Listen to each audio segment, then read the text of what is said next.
I'm Teisha Bader, coming to you live from the JBS studio in Times Square, New York City, together with Shahar Azani. And we are so proud to bring you the March for Israel live from Washington, D.C. Shahar, this truly is a pivotal moment for the Jewish people. It is a moment to show our solidarity with Israel, to call for the immediate release of the hostages being held by terror group Hamas in Gaza, and a march against anti-Semitism. So many of our loyal viewers are in Washington as we speak. We salute you. And for those unable to attend, it's truly a privilege to be with you to experience this historic day together. We are all together at this moment, Teisha. It's so exciting that we're able not just to be there in DC, but to be there in our hearts and minds from wherever we are through JBS and through spending this precious time together. Because if there is one thing that really means the world to us at this point is achdut. It's our ability to be together at this time during this crisis until victory. Absolutely, and it's a moment of resilience. You know, this has been over a month. Many of us still in such pain and disbelief that this even happened, but right now we are standing strong by the tens of thousands. On the National Mall in Washington, D.C., people have come by bus, by train, by plane, from all over this country to make a very strong statement. It's truly, truly moving. Moving images. You know, it brings tears to my eyes just to see that unity of the Jewish people, and to think, Teisha, that only about a month and a half ago, we were still embroiled in the discussions within Israel and the fragmentation of our society. And we all remember the interruption to the prayers on Yom Kippur. And then suddenly, in the face of so much pain, so many atrocities that happened to our people on October 7th, the world has changed. And now there is a greater understanding of, like you just said, how important this moment is in time. In Washington, D.C., in Israel and beyond, we've seen so much animosity against our Jewish students on college campuses. We've seen the hatred in people's eyes on European capitals. Now is our moment to come and say, never again is now. We stand together in tears and in resilience, just like you say. Absolutely, Shahar. It is such an important moment, and again, we're just so privileged and honored to be able to bring this to you live. The March for Israel is being led and organized by the Jewish Federations of North America in partnership with the Conference of Presidents of major American Jewish organizations, and we know that buses, as I said, have come organized through federations across the country, through synagogues, individuals who just felt, I need to go. Right, because people understand that unlike the contextualization that's being attempted by some pundits in the media and beyond, there is no context to the massacre of innocent people. There is nothing that could justify or explain it in the way that some have tried. People try to put it back in the October 6th and before boxes of the context of the Israeli-Palestinian geopolitical discussion. That's nothing like it. When people are unable to denounce the massacre of Jews, when people stand in support of such resistance, this is what we stand together against, as an iron wall of morality and decency, and more importantly, moral clarity, Teisha. It's a yes-no question, and this is a clear-cut answer to this yes-no question. There is nothing good, nothing proper about what this vile terrorist organization did, and together we will put a stop to it. Absolutely, Shahar. There is no but. There is no but here. It is yes or no. And we are doing our best to bring you that live feed from Washington momentarily.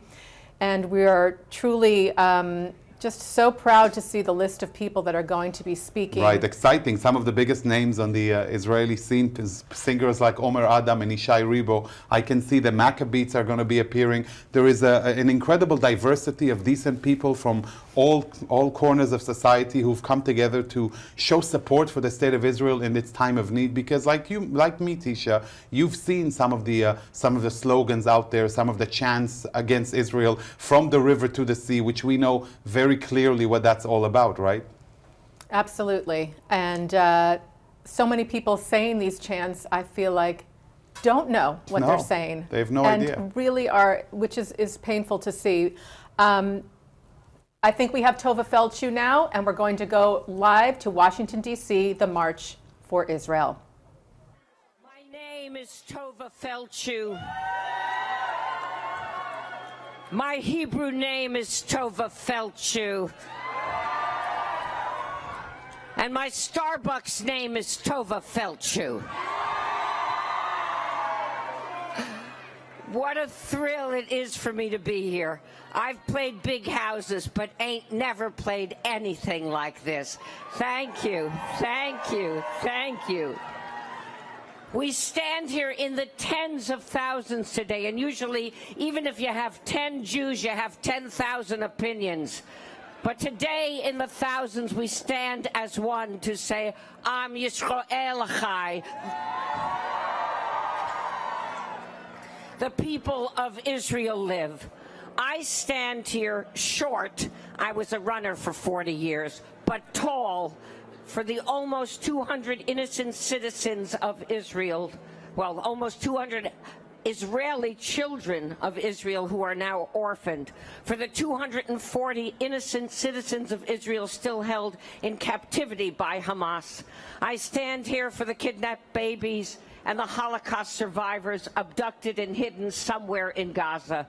We stand here together as the yahrzeit candles for over 1,400 slaughtered in the sovereign state of Israel only because they were Jews. Sound familiar? We know that to lose a life is to lose a universe.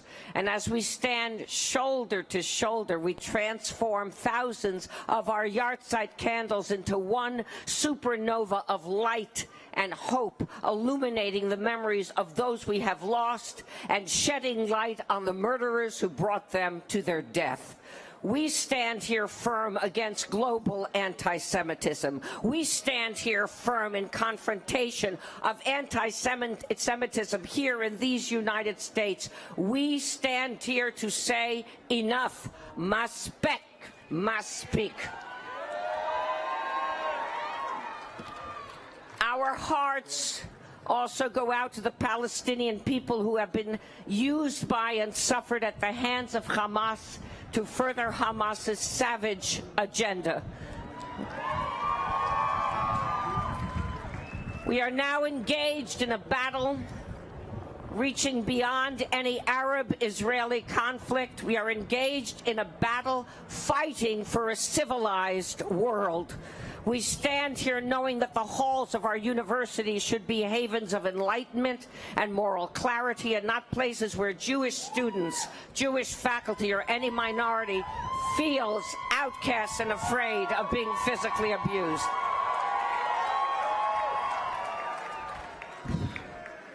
We know college and university presidents, and a righteous one is here today from Dillard, but we know the college and university presidents, if you remain weak, if you remain silent, you are complicit.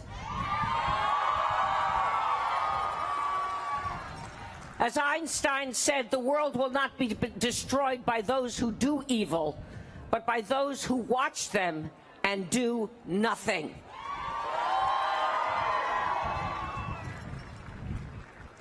However, since October 7th, amidst the darkness, we've seen glimmers of light. World landmarks lit up in blue and white from New York to Miami, from Paris to Prague and Baku, showing our beloved and brave Israel that she does not stand alone. As Golda Meir, the most important person I've ever had the honor to play, wow, I think Golda may be here today.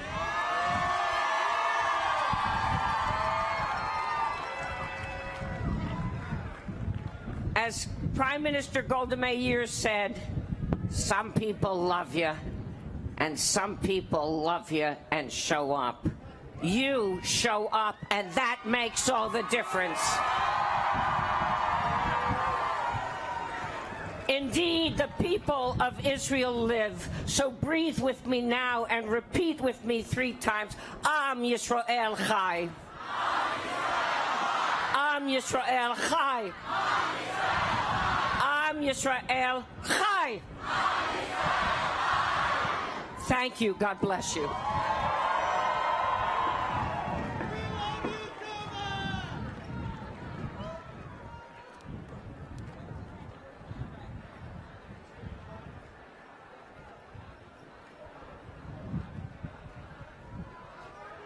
please welcome Van Jones. You look beautiful. You look beautiful. Why am I here? Why am I here? I'm here because the horror and the terror that unfolded in Israel and Palestine have sent shockwaves far beyond their borders that affect and disrupt lives right here in the United States. Now, if you're not Jewish, you may not know this, but since October 7th, there has been literally an explosion of violence against Jewish people, attacks against Jewish people, horrific acts of hatred against Jewish people. The FBI says it's been unprecedented, 400% increase just in the past 3 weeks. If you don't know that, it's because your social media algorithm is not telling you that. And you might want to ask yourself why. But once you know, you cannot be silent. I don't want to be silent because the Jewish community stood with the civil rights movement. It stood with the civil rights movement. Walking arm in arm, facing death, going to jail, the Jewish community stood with the civil rights movement, and I cannot be silent when Jews fall under attack today. I just can't do it. And that's why I'm here. And that's why I'm here. Now, whatever our different political beliefs and views are about what's happening overseas, you do not have to support all the policies of Israel to support and love and stand with all the people of Israel during a time of profound mourning. That's why I'm here. Now, like all of us, and as was just said, my heart breaks for all the Israeli children. My heart breaks for all the Palestinian children. And my heart breaks for all of the Jewish American children who are now also living in fear. I pray that every single hostage is released. I pray that.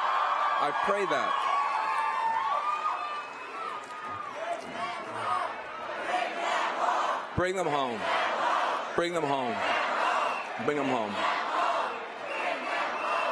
And I also pray that Hamas ends its reign of terror. I pray that. And I have to say, I'm a peace guy. I pray for peace. No more rockets from Gaza and no more bombs falling down on the people of Gaza. God protect the children. Let's end all the horror and all the heartbreak in the Holy Land. Let's end all of it. But I'll be honest in closing. When I think about what's happening over there, I don't feel powerful to do something about what's happening over there. What I do feel powerful is to maybe do something about what's happening here. Let's take a stand here against anti-Jewish bigotry. Let's take a stand against Muslim. Let's take a stand here against hatred. Let's take a stand here against hatred of all kinds. I don't want any Jewish mother to be afraid here to drop her baby off at the JCC. I don't want that. I don't want any Jewish son to be afraid to leave his dorm room and go to the Hillel Center for a meal. I don't want that. And I don't want any rabbi tonight to have to go and buy an extra can of white paint just to be able to paint over a swastika on a synagogue tomorrow morning here in the United States. I don't want that. And I definitely don't want any Jewish daughter, which I just learned, to change her name in her rideshare app because she's afraid for her driver to know that she is Jewish. That should not be happening here. So no matter what happens anyplace else, we can do better here. No more horror there. No more hatred here. You are not alone. Thank you very much. Thank you very much.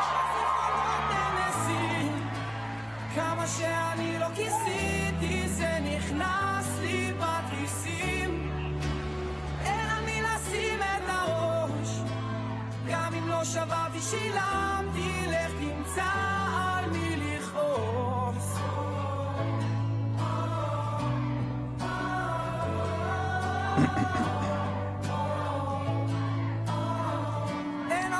We just heard from Van Jones, and before that, Tova Feldshuh speaking at the National Mall in Washington, D.C. Again, this is just a beautiful vision to see these crowds coming together as one. You know, we remember Tova from Golda's balcony.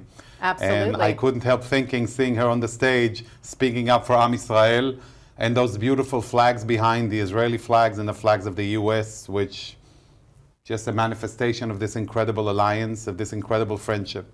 We're going to go back. I believe it's the Maccabees performing.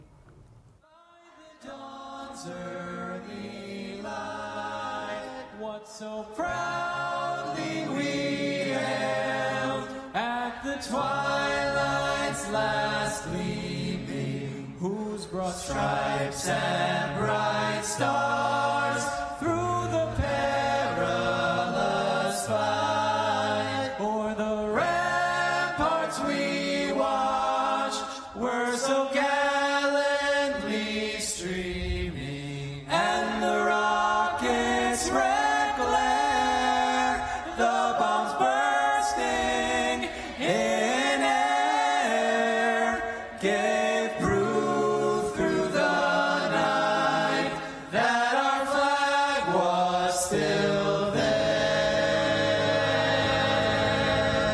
Oh, Satan has star-spangled banner yet wave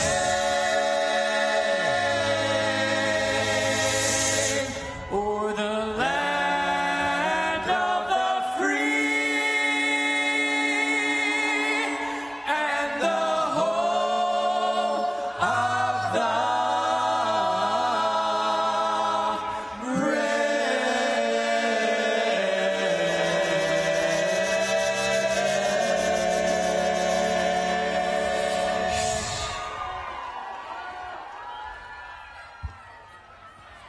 Please welcome Omer Adam.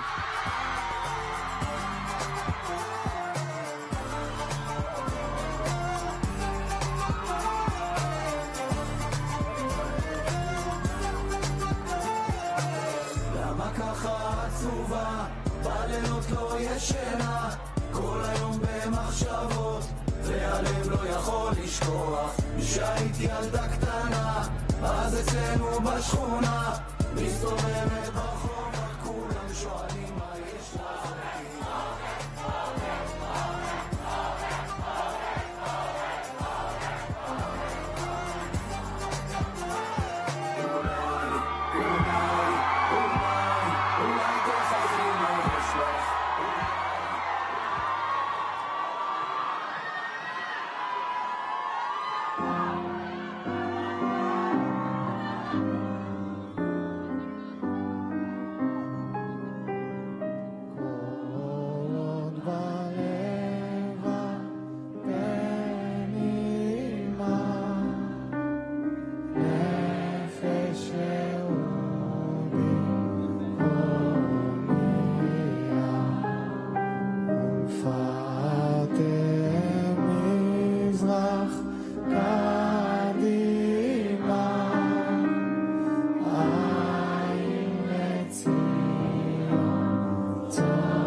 תודה רבה. Thank you very much.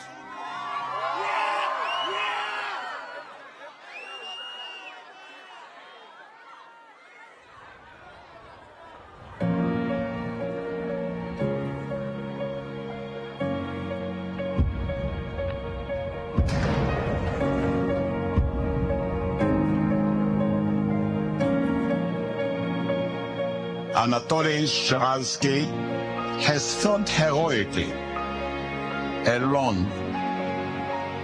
under tremendous pressure, as a proud Jew, as a freedom-lover person, as a man with a mission.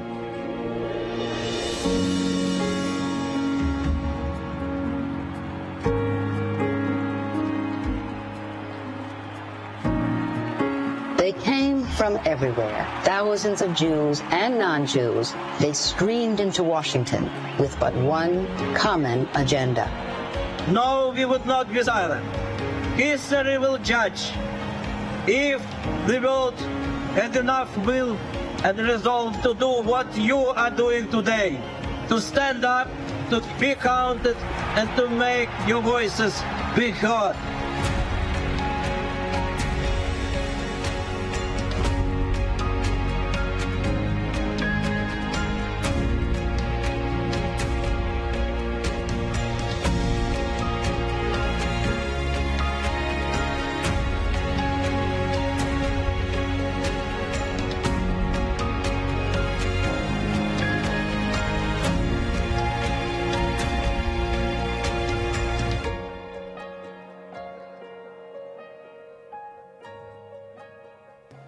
Please welcome Natan Sharansky.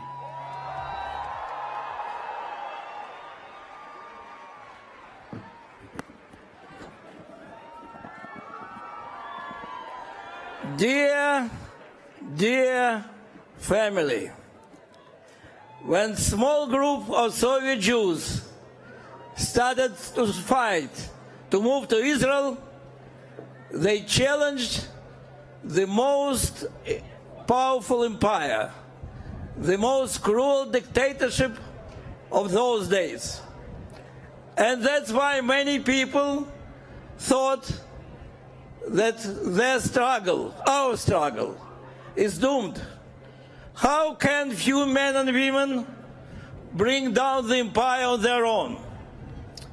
But the fact is that we never thought that we are alone. We knew the Jewish people and the state of Israel is with us. From the small demonstration initiated by 4 students at Columbia University in 1964 to the massive rally of 250,000 Jews just here in this place in 87, there were 3 generations of world Jewry who fought for our freedom. Many of your grandfathers fought for our freedom. Many of your parents fought for our freedom. Many of you fought for our freedom. And that's what made all the change. So, when in the long years in prison, I was told again and again that I am alone, that I'm abandoned, that we failed. It was enough for me simply to remember all those faces of Jews from America, from Britain, from Canada, who were coming to us, to Moscow, to support us, to understand that KGB is lying. Because you were bringing so much love and so much strength to us.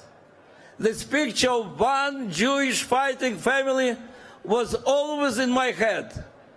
And that is why it was so clear that whatever will be my personal fate, the outcome of our struggle can be only our victory.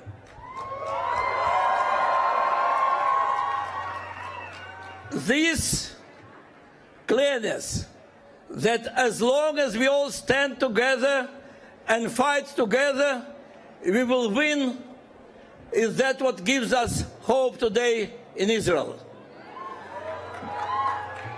Because we in Israel go through difficult days. We go from one funeral of the soldier who fell fighting against Hamas yesterday, and another funeral of the family who was tortured and killed 5 weeks ago, but was identified only now. And in between you go to the family whose children were kidnapped, became hostages. And wherever you go, you hear more and more stories about torture and murder. How you keep going? You keep going by doing it together. When our brave soldiers, real brave soldiers, are fighting, knowing very well that they fight for the future of Israel and Jewish people.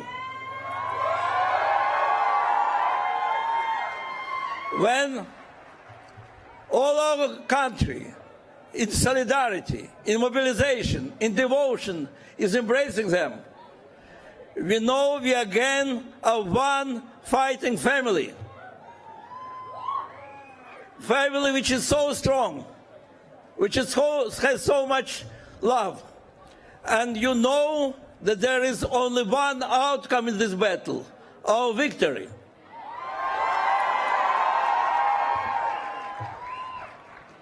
But then we find out that there is another front in this war.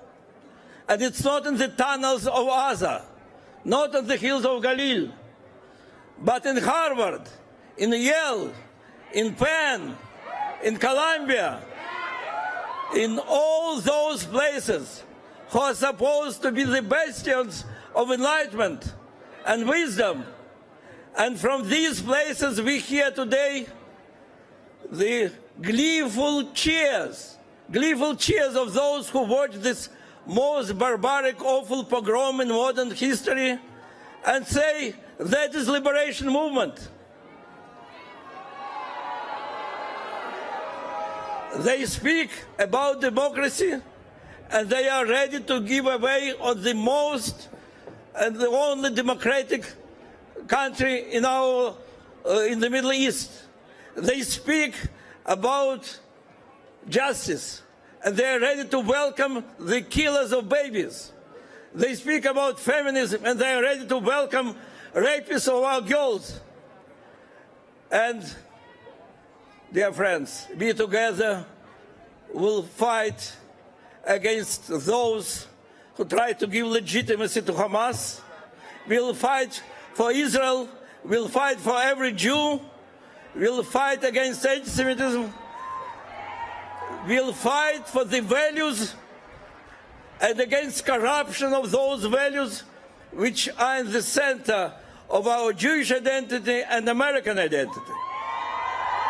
And now look at those tens of thousands of students who came from Harvard and Yale and New York University and Penn and other places. You're not frightened, you're not silenced. Together we'll win because we are one Jewish family. We defeated Soviet Union, we'll defeat our enemies today. And now I want to introduce two of these younger voices of modern fighting family.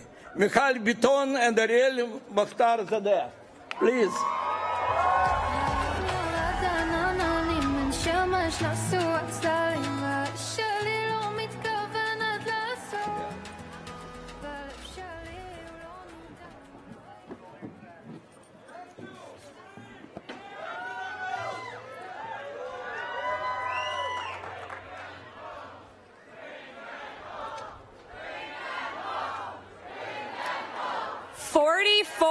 Years ago, my family and tens of thousands of Iranian Jews were forced to flee from the country they had called home for generations. In a moment's notice, their world turned upside down. Jewish leaders were falsely accused of espionage and executed in public squares. Jewish schools were targeted and closed. And Jewish families were forced to forfeit their homes and their businesses. 44 years ago, the Islamic Republic waged its war of terror and intimidation against the Iranian Jewish community. On October 7th, they waged that war against the international Jewish community. In the wake of the revolution, my family made the choiceless choice to leave behind everything they knew in pursuit of everything they dreamt could be. That I am standing here before you all today is beyond my parents' wildest dreams. It is also a manifestation of their greatest nightmare, that we still live in a world where Jews can be butchered in broad daylight as the world watches in silence. But my story is not unique. Our stories as Americans and as Jews may be written in different languages, but their arcs are one and the same. Our ancestors risked everything to reestablish themselves in America, a country they dreamed would be free of Jew hatred. Unfortunately, that dream has not yet been realized. However, one thing has changed. We no longer have to make the choiceless choice that our parents and grandparents did. We will not retreat or flee. Their sacrifice demands so much more of us. Thanks to this great nation, we don't have to resort to flight. We can fight with our voices, our votes, and our feet. And we will, because we know that the future of our country and the future of our people are inextricably intertwined. God bless America, and Am Yisrael Chai.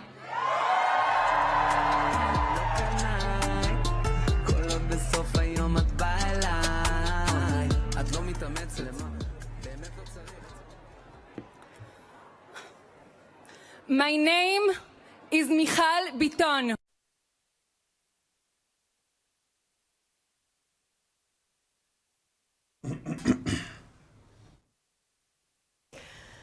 Thank you for joining us. We are bringing you the live stream from Washington, D.C. of the March for Israel. A bit of a technical difficulty at the moment, but let's see if we can rejoin Michal Biton.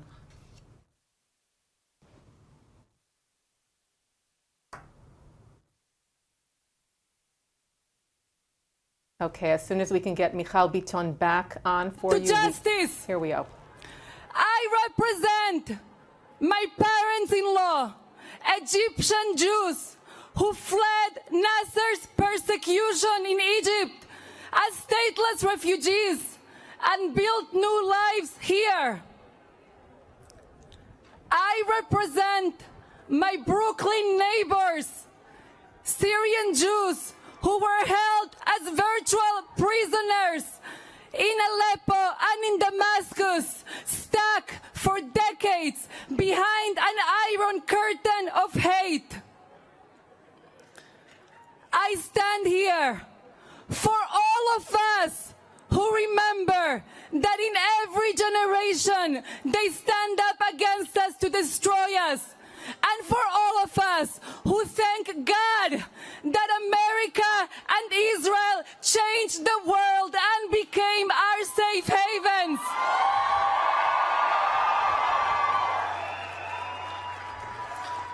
We stand here united, proud as Americans who are going to fight back against terror, who will fight back against anti-Semitism everywhere, in our streets and in our universities. We stand here in support of Israelis whose fathers and mothers and brothers and sisters and sons and daughters and friends were murdered or taken captive. We stand here in support of our Israeli nation, who has stood up like a nation of lions. A nation of lions. To liberate Israeli and Palestinian children from the nightmare of Hamas. We stand here in the capital of this extraordinary country that has blessed us with freedom our ancestors could never have dreamed of. Here in this promised land that requires each and every one of us to pursue and expand freedom with all of our might. I stand here as a Jewish woman bearing 4,000 years of history from Abraham to my 4-year-old daughter. Proud of our people who will never ever give up hope. Proud of our people who will always seek to partner with others to heal our fractured world. I stand here as an immigrant to this country that I love and call my own, ready to join with anybody who has tasted the opposite of freedom and breathe new life into our great American dream. This is our calling. Our time is now. Our work is urgent. So let us fight with everything we have, with our voices, with our feet, with our votes, with our prayers. Let us fight together against hatred and for life.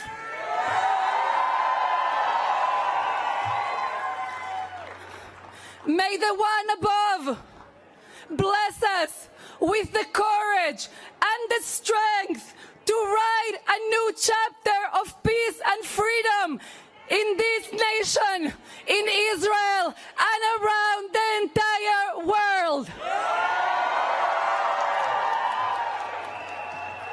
Please welcome the Chair of the Board of Trustees of the Jewish Federations of North America, Julie Platt.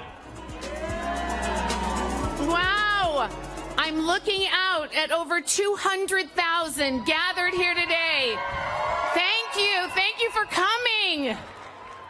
Today, our thoughts are with the victims and survivors of October 7th, with the innocent Israeli and Palestinians suffering because of Hamas's terror, and with the families with empty seats at the dinner table.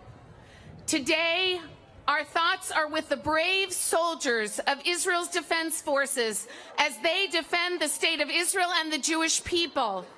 We thank the lone soldiers serving with such courage and all the families who must display courage every day. We also thank the first responders who have shown such incredible heroism. One of them is here with us today, Yossi Landau, Commander Zakai South. Today, our thoughts are with all the Jews around the world who have been the victims of anti-Semitic hate and violence. Most of all, today our thoughts are with the Israeli people as they seek peace and security. I now have the tremendous honor of introducing our cherished friend and our collective hero. We know him, we trust him, we admire him, and we are filled with gratitude for his strong leadership.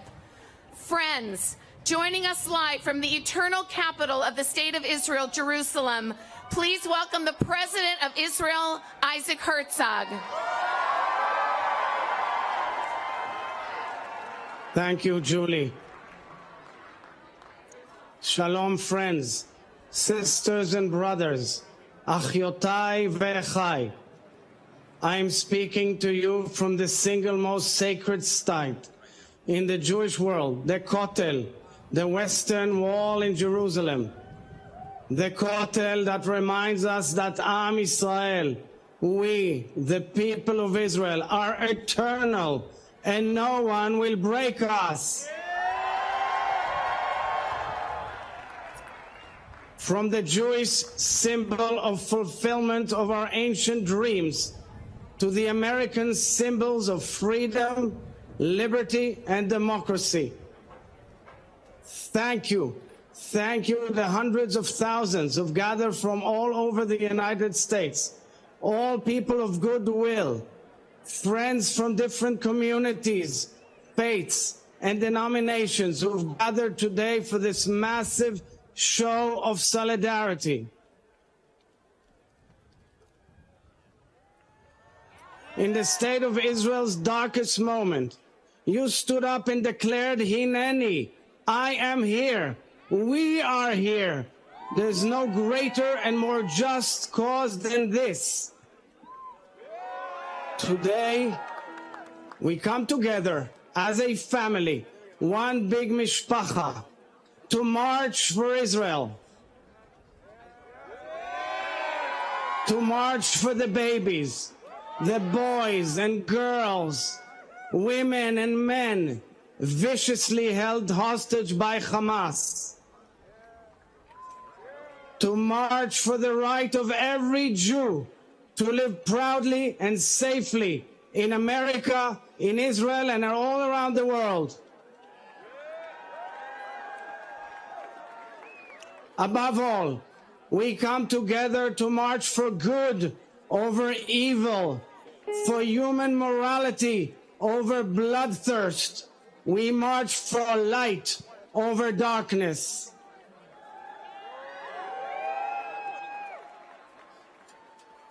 "80 years ago, Jews came out of Auschwitz and vowed never again.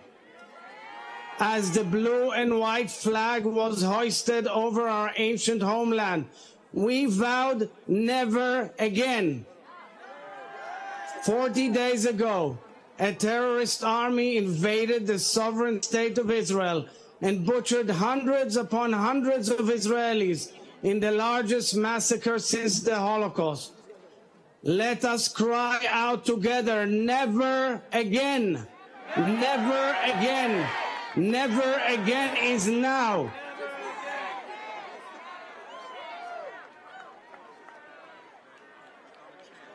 The Hamas savagery and crimes against humanity bring to my mind, as President Biden has said, the worst rampages of ISIS. We, the people of Israel, are grateful to President Biden, his administration, and so many members of Congress on both sides of the aisle. The moral clarity and bold actions of our American allies demonstrate the depth of the U.S.-Israel alliance, which is stronger than ever before.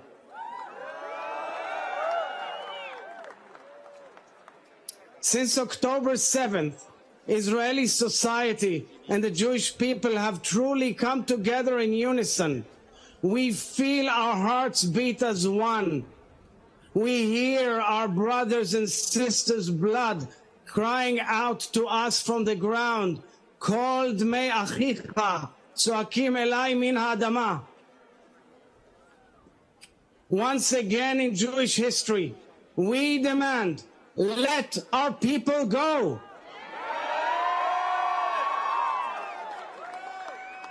Whilst our loved ones are held captive in Gaza and our soldiers are fighting for our beloved Israel, Jews all over the world are assaulted for being Jewish. The hatred, the lies, the brutality, the disgraceful outburst of ancient anti-Semitism are an embarrassment to all civilized people and nations. Jews in America must be safe. Jews all over the world must be safe.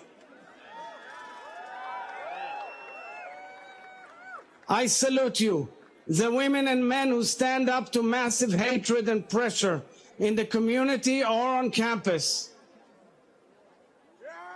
Just as you stand with us, we stand with you.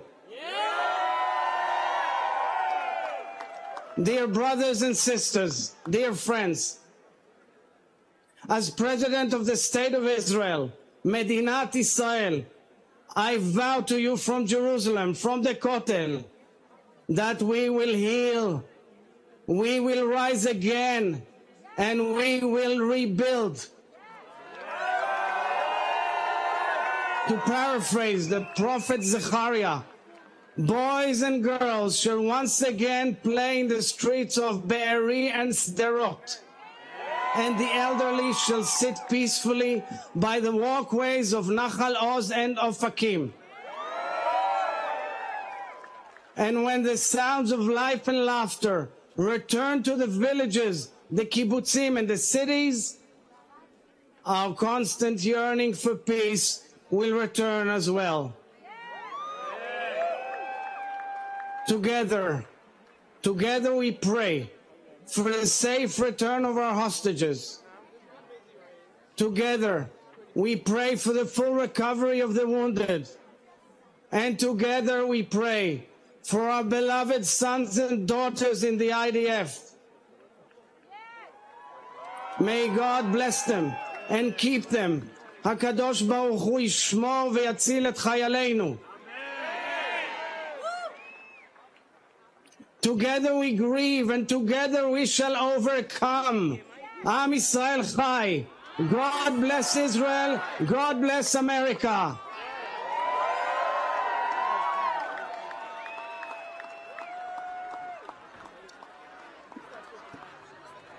Please join Cantor Chaim Burson from New York in the prayer for the IDF.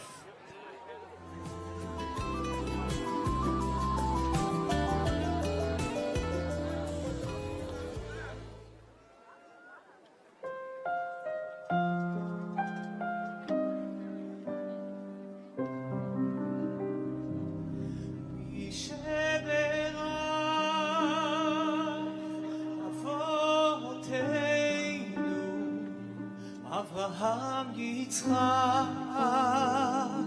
ויעקב, הוא יברך את חיילי צבא ההגנה לישראל, הוא יברך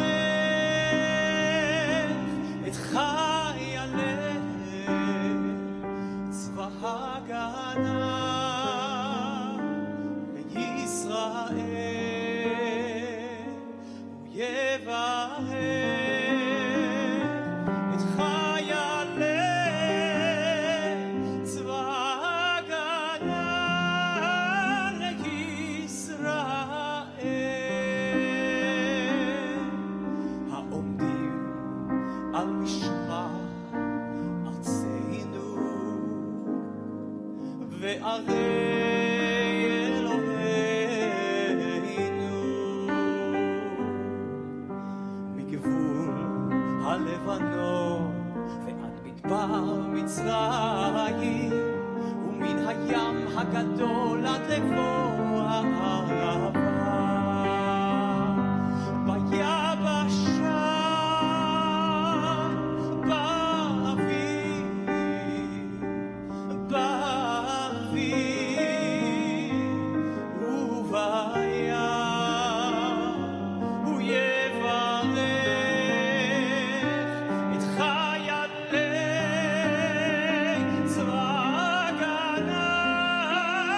He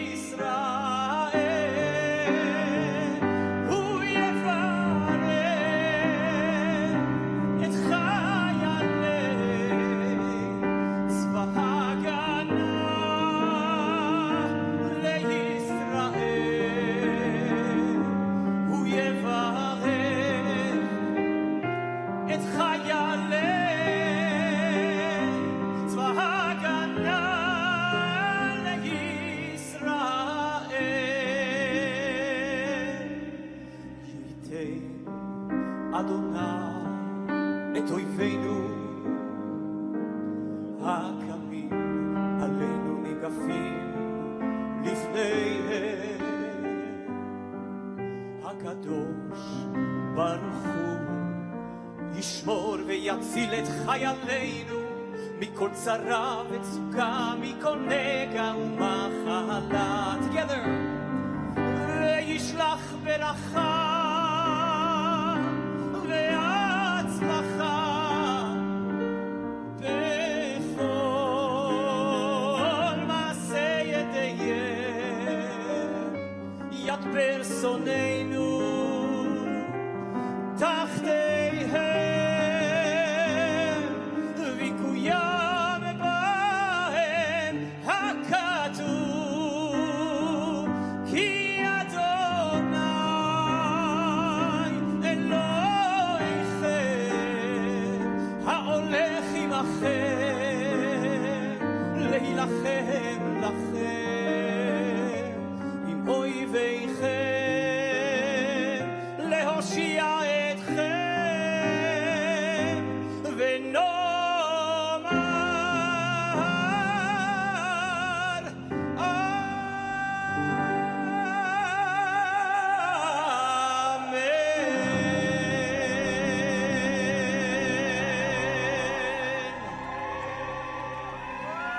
Please welcome the chair of the Conference of Presidents, Harriet Schleifer.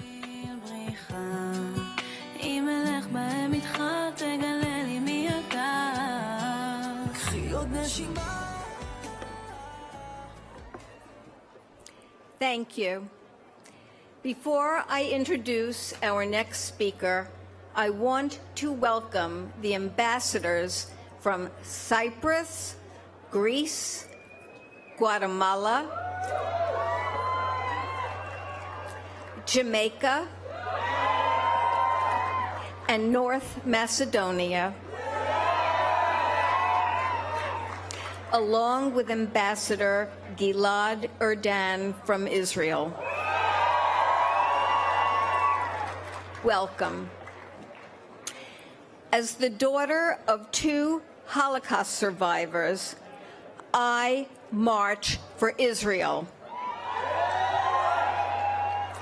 As a Jew, and together with you, people of goodwill and moral clarity, we march against anti-Semitism. And as a mother and ordinary citizen, I march, we march, for the hostages to be freed.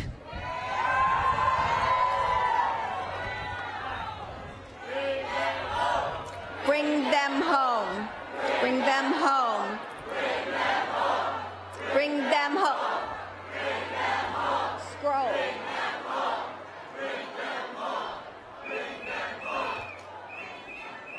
Scroll. We stand here in a city often divided along partisan lines, but not when it comes to Israel.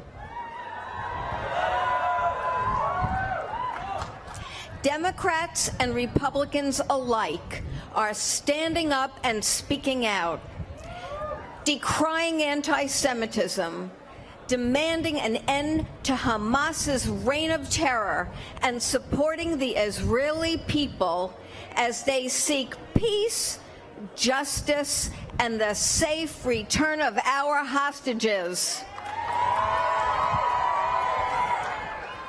Later today, we'll hear from congressional leaders in both parties who have come to show their support. They are true friends of Israel.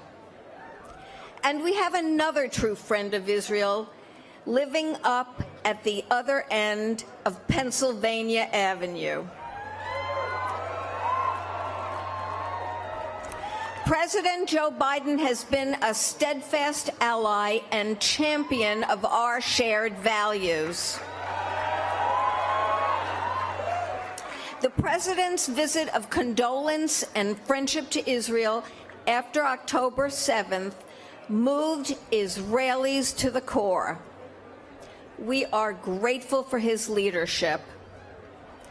And now I am honored to introduce his special envoy to monitor and combat anti-Semitism, the wonderful Ambassador Deborah Lipstadt. ועדיין לא מצאתי איך לומר שאת נהר מים מתוקים במלח המדבר. בטח תחשבי שזה מוזר.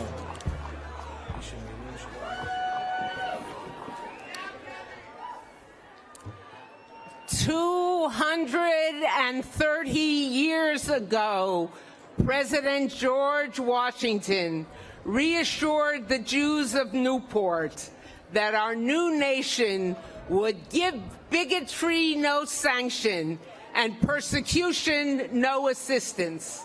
His meaning and his message were quite specific. In the United States of America, the bigotry of anti-Semitism must have no place, no quarter, no haven, no home.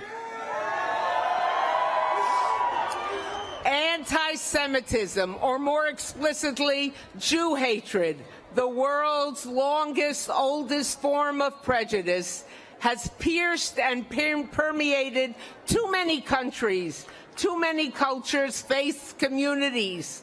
It comes at us from all political, religious, and cultural directions. Groups that agree on nothing else agree on their suspicion and hatred of Jews. And if we needed any reminder about the validity of that claim, the past 5 weeks have made it plain. So today, as a representative of President Biden and Vice President Harris and the United States government, I can tell you without hesitation, regardless of party or political persuasion, at the White House or in the Congress, at home and abroad, this government stands shoulder to shoulder against Jew hatred. We stand arm in arm to combat anti-Semitism, wherever it hides or attempts to reside. We echo our founding father unequivocally and unreservedly. Today in America, we give anti-Semitism no sanction, no foothold, no tolerance, not on campus, not in grade school, not in our neighborhoods, not in our streets of our cities, not in our government, nowhere, not now, not ever. The reason is simple. Anti-Semitism is wrong. It is hateful. It is an immediate threat to Jews everywhere, and that alone would be sufficient reason to combat it. But anti-Semitism is far more than just that. It is an affront to the integrity of our laws. It is a gateway to prejudice, racism, injustice of every form. It is a direct danger to our democracy. And we, the United States government, will fight it. Full stop. I have the honor and responsibility to travel the world, to wage this fight in foreign lands. And in the past 5 weeks, I have visited many of our major European allies. And the message I deliver and the message I hear everywhere is unmistakable. No sanction for anti-Semitism. When Holocaust memorials are vandalized in Canada, France, Greece, Denmark, or the United States, when Molotov cocktails are thrown at synagogues in Berlin and Montreal, when Jews peacefully protesting are physically or verbally intimidated, when Jewish children are harassed, when protesters chant, "Gas the Jews," when Jewish stars are painted on buildings housing Jews, that is not expressing support for Palestinian rights. That is Jew hatred, pure and simple. We must not be blind to the hate implicit in the widespread celebrations of Hamas's October 7th killing spree. When protesters chant, peace and glory to the martyrs, that incites more hatred, more deaths. It is a danger to the values and underpinning of the stability and decency of any society anywhere in the world. Hate is not a zero-sum game. Hate and violence directed at any member of our society because of who they are is un-American and wrong. Thankfully, countries once beset by anti-Semitism are acting to counter it. Our major European allies have deployed legions of police officers to protect Jewish institutions. But there are some countries that are spreading and fostering hatred of Jews. The world must unite to condemn and combat it. Today, gathered before me on this mall are people of all faiths, beliefs, identities, and backgrounds. You are united by your abhorrence of Jew hatred and your recognition of its lethal nature. We are grateful for the myriad of law enforcement personnel who protect us, and please remember to thank them.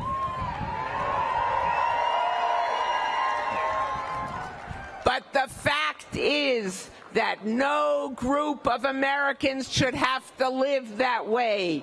They should live free, in need of no protection, unflinching and unafraid. Let me be clear. Do not sink to the level of those who harass you. Do not tear down posters. Do not intimidate those who disagree with you. Do not block their path or taunt them as they do to you. But do not cower. Allow no one to make you afraid.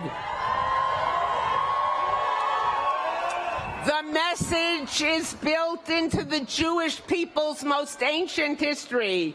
Jews are strongest at their broken places. Know that this nation's leaders are determined to oppose anti-Semitism at every turn. They are by your side now and long into the future. The fight will be a long one. But Jews have faced such challenges before and have overcome them. You who hate this evil will prevail because this cause has justice wholly on its side. The fight will be won because there is no other option. And because, as President Washington reassured the Jews of Newport, this nation gives bigotry no sanction. And 230 years later, that still holds true. Chazak ve'ematz.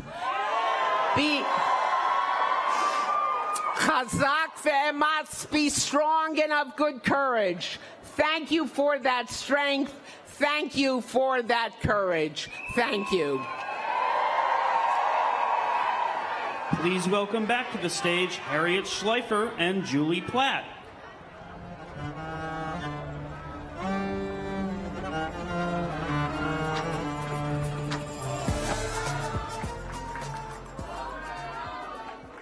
We are pleased to welcome to the stage the bipartisan, bicameral leadership from the United States Senate and House of Representatives. From the United States Senate, Senate Majority Leader Chuck Schumer.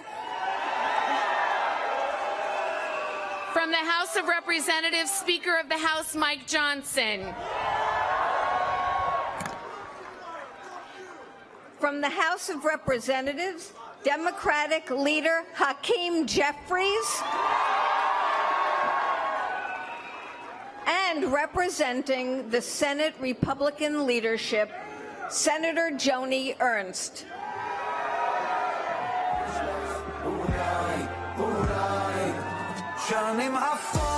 Thank you, everybody. We are here united, Democrat and Republican, House and Senate, to say we stand with Israel. We stand with Israel. We stand. We stand. We stand. We stand. We stand. Now, my friends, there are no words for the horror that happened 1 month ago in Israel. The most Jews killed in a single day since the Holocaust. It brings back much darker days. And let us not forget history. History shows that when the world ignored anti-Semitism in the last century, it led to the worst catastrophe in human history. 6 million Jews murdered in the Holocaust. Let us not forget history. History shows that Israel was almost destroyed in 1967 and in 1973. We cannot, we must not let that happen again. Let us not forget history. History shows that anti-Semitism has been deep in the core of Europe for centuries, and that too many European nations have never been friends of Israel. And history shows that when anti-Semitism rears its ugly head, if it's not dealt with forcefully and directly, it grows into a deadly force. But my friends, history reminds us also of one thing, that even in its darkest days, the United States has always stood with Israel, and we will do everything to see that that never, ever changes.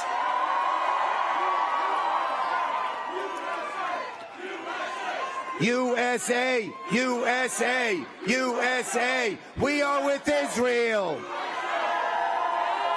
Let us not forget, my friends, the evils of Hamas. When Hamas says from the river to the sea, they mean all of present-day Israel should be a Jewish free land. In fact, Hamas has said that what they did, the horror that they did on October 7th to the Jewish communities near the Gaza border, they should do to all Israelis. Just look at Hamas's founding document. It says, is that a Jew behind the tree? Cut down the tree so you can shoot him. That is the evil of Hamas. Never, never, never will we forget the evil of Hamas.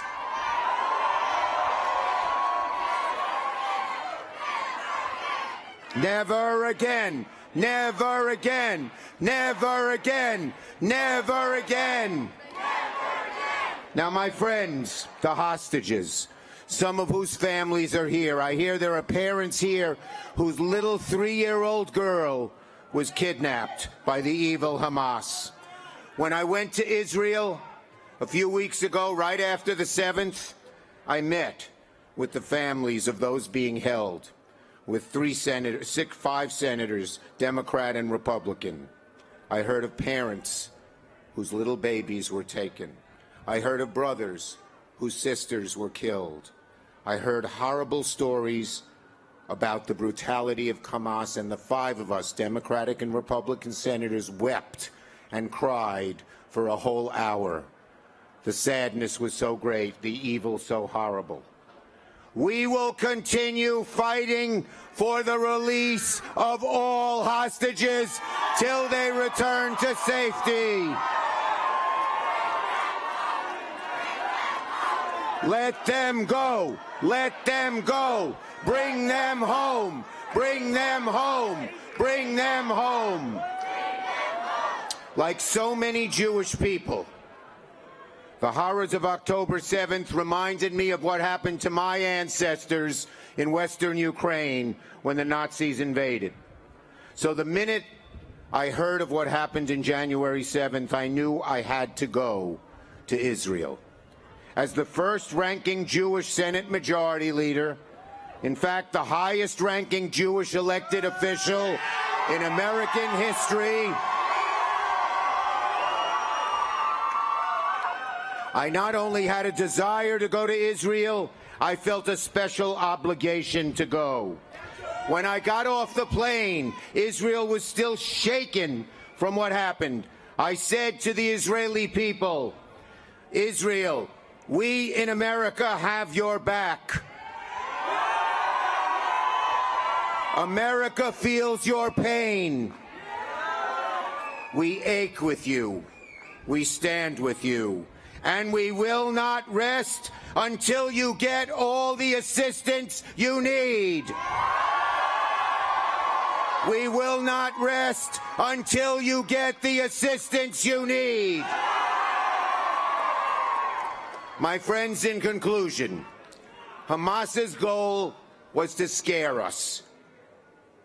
Those perpetrating the poison of anti-Semitism and bigotry around the world are trying to scare us. But we will not allow history to slide back to the days of the Holocaust when Jews were targeted and murdered and butchered. Instead, the Jewish people will be resilient. And today, all of you are here showing we will not hide in the face of adversity. In America and in Israel, Am Yisrael Chai.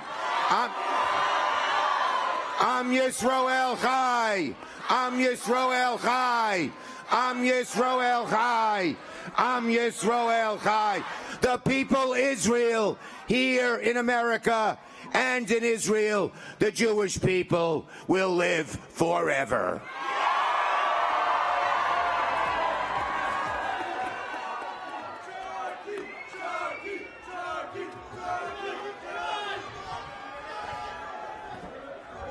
Well, it is so good to be with you all. What an extraordinary crowd. And it was organized in just a few days. It's amazing, amazing.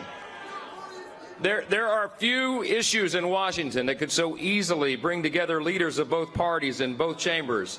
But the survival of the state of Israel and her people unites us together, and it unites all Americans, all Americans. Let me be very clear. The United States stands unequivocally with our neighbor, our friend, our ally, Israel. They're neighbors in a global sense. That's right. Last week, a bipartisan group of members stood in solidarity on the steps of the House to mourn the lives in the October 7th attack and to grieve with the families of Israeli hostages that are still being held in Gaza. We heard heartbreaking and tragic accounts of their kidnappings. And of course, as you know, many of those families haven't received an update on their well-being since that day. As a parent myself, I can begin to comprehend their despair. All of us feel that way. This morning, we watched the horrific film that was produced by Hamas from their own cameras as they committed the assault. It's unspeakable. The auditorium was full of Republicans and Democrats in the House, and they wept as we watched the film together. Most couldn't sit through it. These Israeli hostages were kidnapped in their homes by barbaric Hamas terrorists for simply being Jewish and living in Israel. And as Prime Minister Netanyahu says so well, this is a fight between good and evil, between light and darkness, between civilization and barbarism. The calls for a ceasefire are outrageous.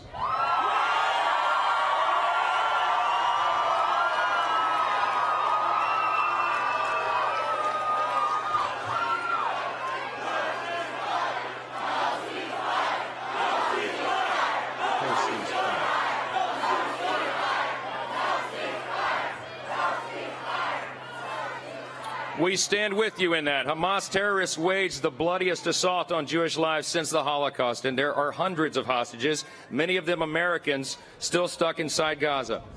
Israel will cease their counteroffensive when Hamas ceases to be a threat to the Jewish state.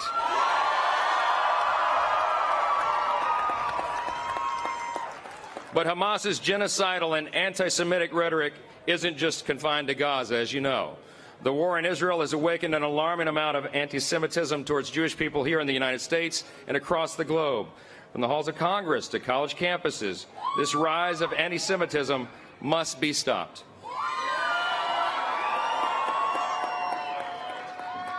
We've heard many echo the Hamas rallying cry of "from the river to the sea," and I'm convinced that a lot of these college students that are engaging in these protests do not understand that is an explicit call for the extermination of Israel.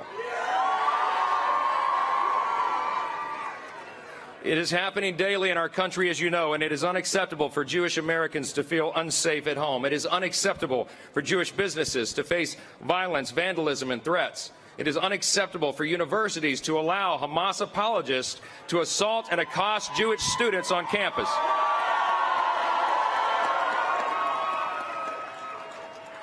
It is unacceptable for any political leader in this nation to give credence to this dangerous rhetoric. We can and we must do more to stand with our great ally and friend, and it is my hope that this gathering today serves as a reminder to the entire world, but also to those within our own borders, that the United States stands proudly with Israel and the Jewish people forever, forever. Thank you for allowing us to be a part of this. God bless you.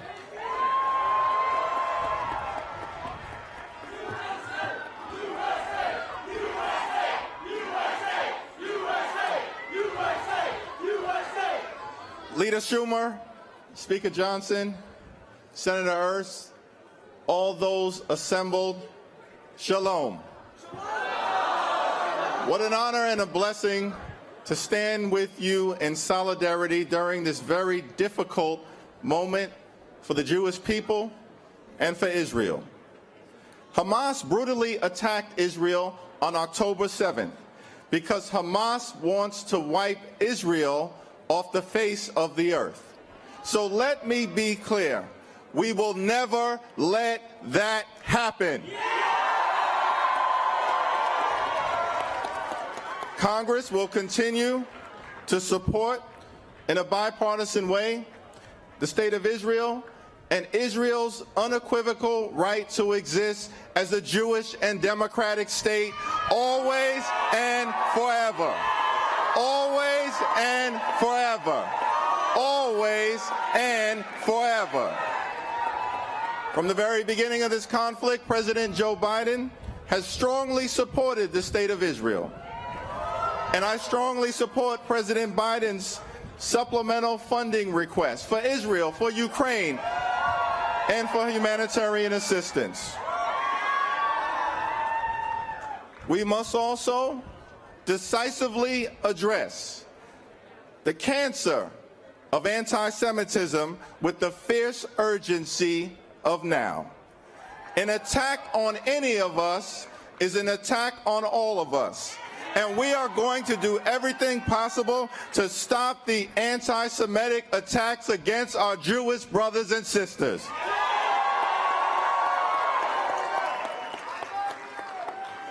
The United States and Israel have a special relationship. Our commitment to Israel's security is ironclad. And let me be clear, Israel has an absolute right to defend itself against Hamas terror.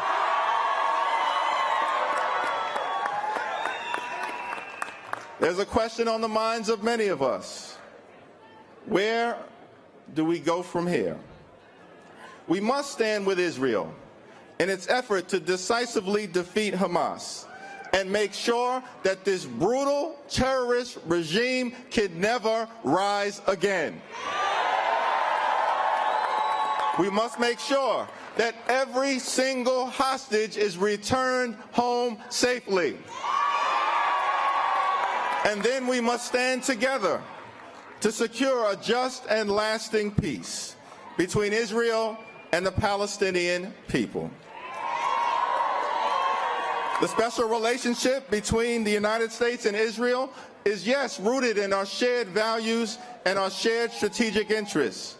But the moral case for Israel is anchored in the painful history of the Jewish people. For centuries, Jews have been persecuted, brutalized by anti-Semitism, and violently thrown out of country after country. The Jewish people were violently expelled from Jerusalem by the Roman Empire. The Jewish people were violently expelled from Alexandria. The Jewish people were violently expelled from France. The Jewish people were violently expelled from England. The Jewish people were violently expelled from Spain. The Jewish people were violently expelled from Switzerland. The Jewish people were violently expelled from Portugal. The Jewish people were violently expelled from countries all throughout Europe. The Jewish people were violently expelled from the Middle East. The Jewish people were systematically murdered by the Nazi regime. The Jewish people were violently attacked by Hamas on October 7th, resulting in the largest loss of Jewish life in a single day since the Holocaust. So we are here, more than 100,000 people strong, to unequivocally declare never again. Never again. Never again. The state of Israel must always exist as a safe haven for the Jewish people.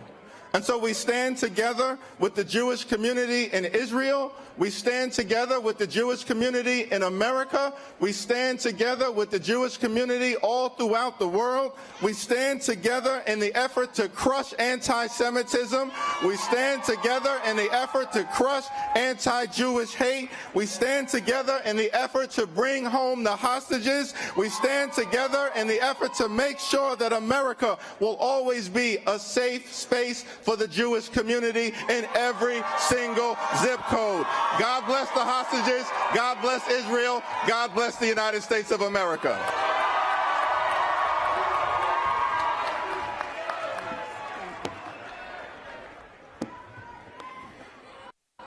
United States of America, do you stand with Israel?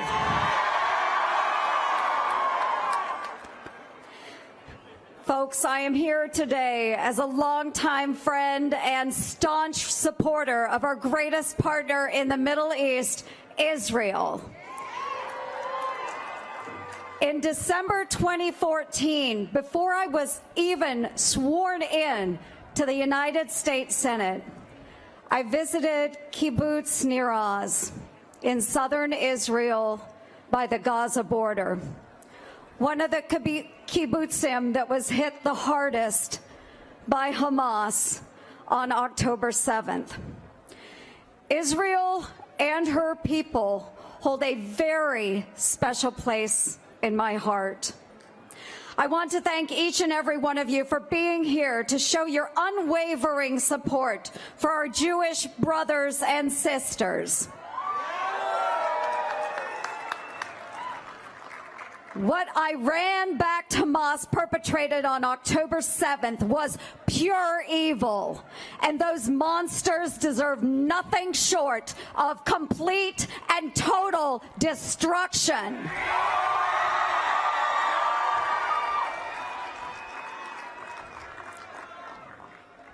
Three days after the heinous terror attacks, I was on the ground in Israel, meeting with American and Israeli families and sitting across the table from Prime Minister Benjamin Netanyahu as well as opposition leader Lapid. We heard from a father who rushed over from the funeral of his son's 18-year-old best friend who had just been brutally murdered at the hands of Hamas.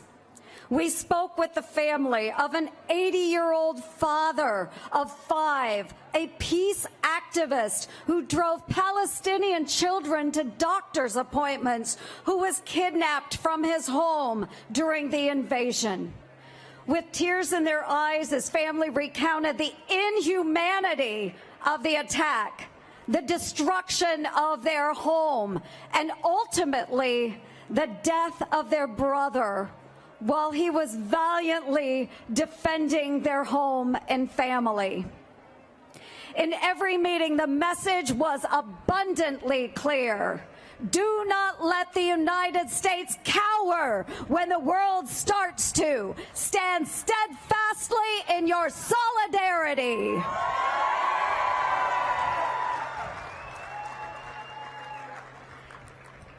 So we are here today as Republicans and as Democrats to assure you we will not shrink back and shudder in fear, as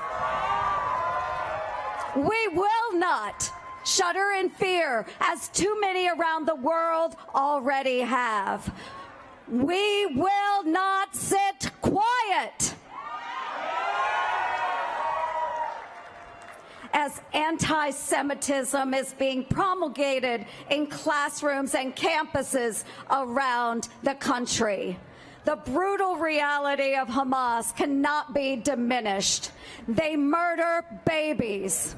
They rape women. They abuse the elderly.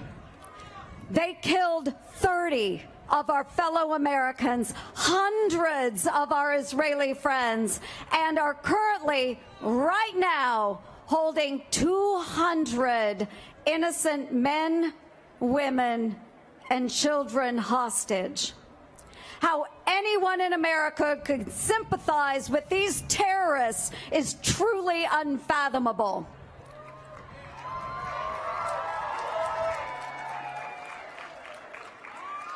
Friends, there should not be a shred of anti-Semitism in our country. Not now, not ever. Not only today, but in the coming weeks and months, as Israel fights to secure their most basic human right, the right to life, the United States must remain resolute. In the Senate, we will continue to stand shoulder to shoulder with all of you, our Jewish friends in Israel, the United States, and around the world. May God be with those who have lost a loved one, those who are waiting on the phone for an update about a son or daughter, those who are facing unprecedented harassment and hostility, and those whose family members bravely serving in the Middle East. And may God bless Israel.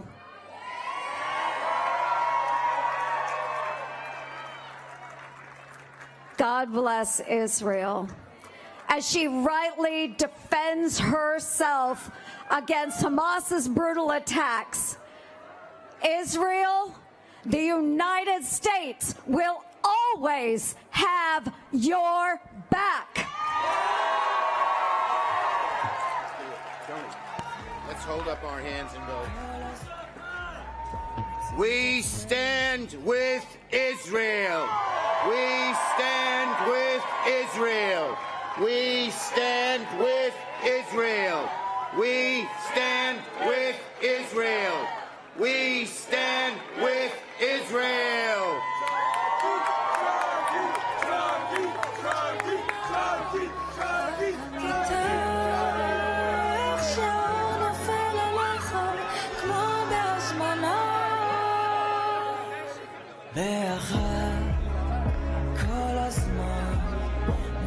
את עצמנו משחקים עם החיים במחבואים, פותחים דף לבן ומציירים לילדות איש מטפס על הקירות. איתך גם סוף העולם לא מפחיד אותי, אני חורט על הלב תמונה על המיטה, איך שעון נופל עלייך כמו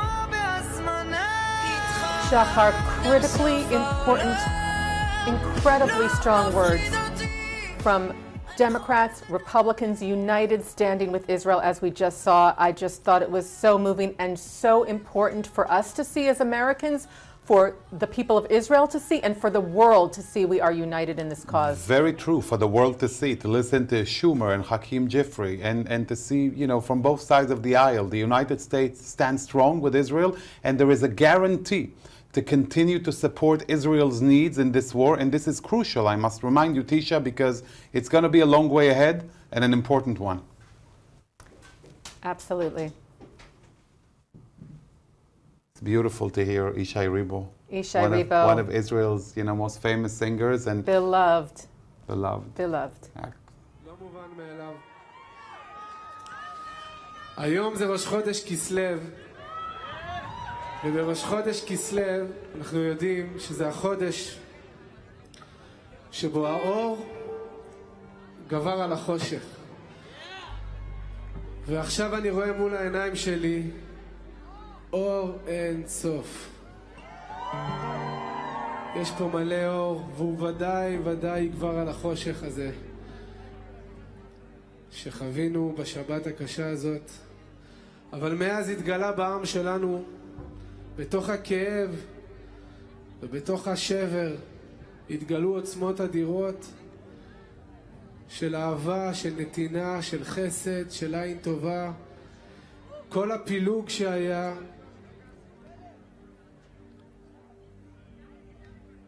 נעלם והפכנו להיות לב אחד.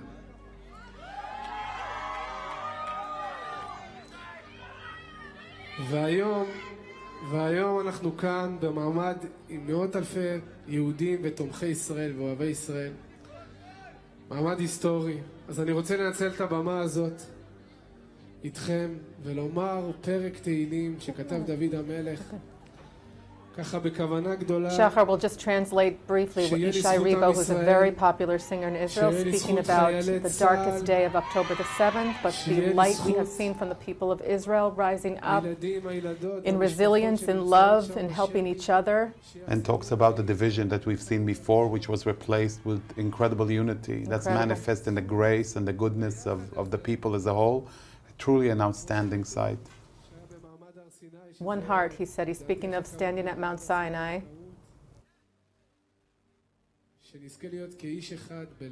May we all be as one heart, one nation, one man.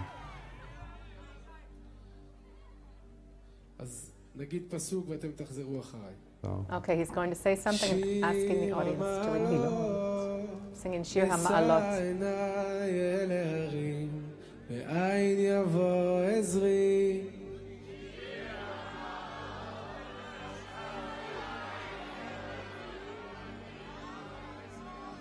עזרי מעם אדוני, עושה שמיים וארץ.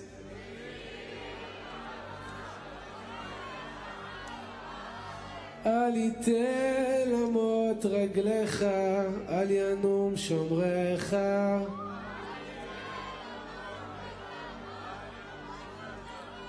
הנה לא ינום ולא ישן שומר ישראל.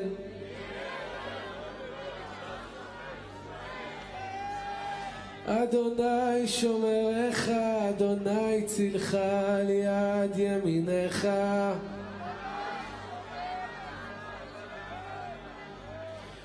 יומם השמש לא יקקה וירח בלילה.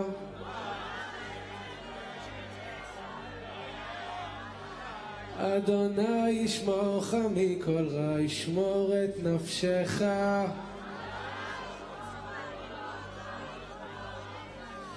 אדוני ישמור צאתך ובואך מעתה ועד עולם.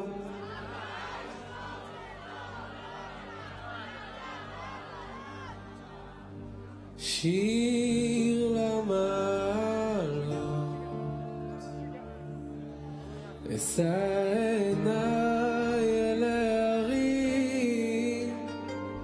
מאין יבוא עזרי.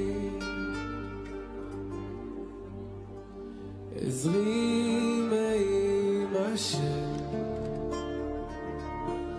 עושה שמיים וארץ. אל ייתן למוט רגליך,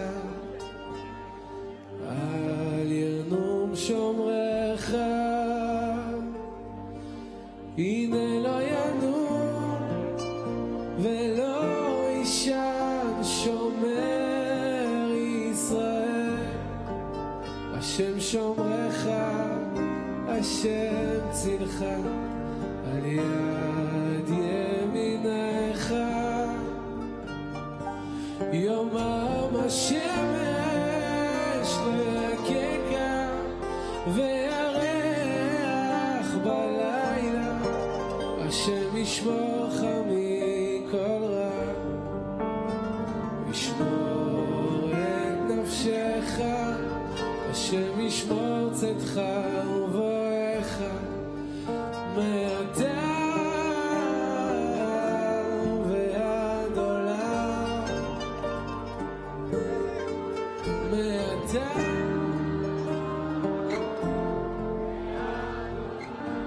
עוד אחד.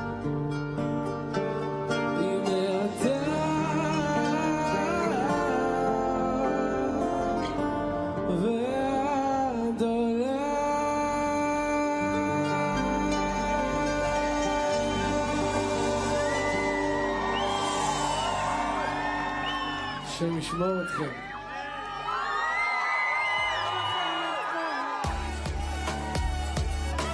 Please welcome Deborah Messing.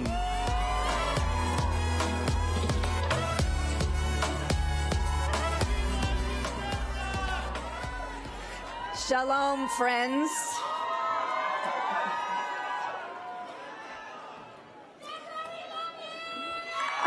I love you too. I know you are in pain. I know you are afraid. I know you feel alone and abandoned by people you thought were your friends. I know you feel misunderstood and maligned. I know because I do too. But looking out at all of us today, we also know that we are not alone because we have each other.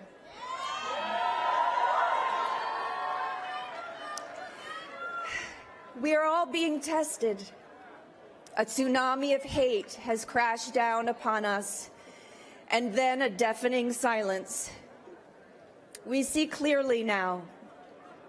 We see naked, virulent Jew hatred being disguised as a noble call for liberation, and we reject it.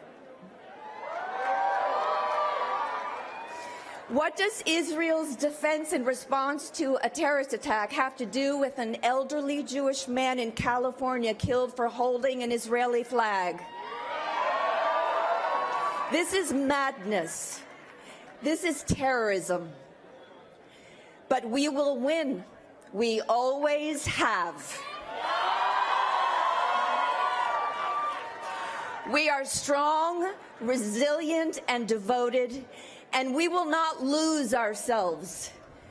We will worry for our global Jewish family and also hurt for the innocent Palestinians used as human shields by Hamas.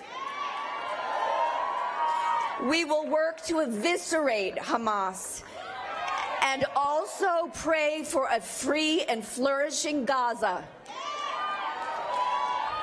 We will remember and work for the release of the 240 hostages as well as for the safety of the 2.2 million Gazans also held hostage by Hamas. We will pray for the success of the IDF in a war Israel did not start and did not want, but a war Israel will win. Because we must. Those who hate us deny our humanity and our right to exist. No matter. We know who we are.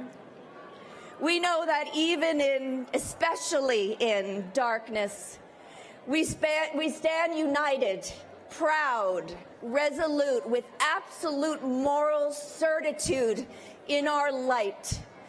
Like our ancestors who for 3,000 years looked hate straight in the eyes, we too will prevail.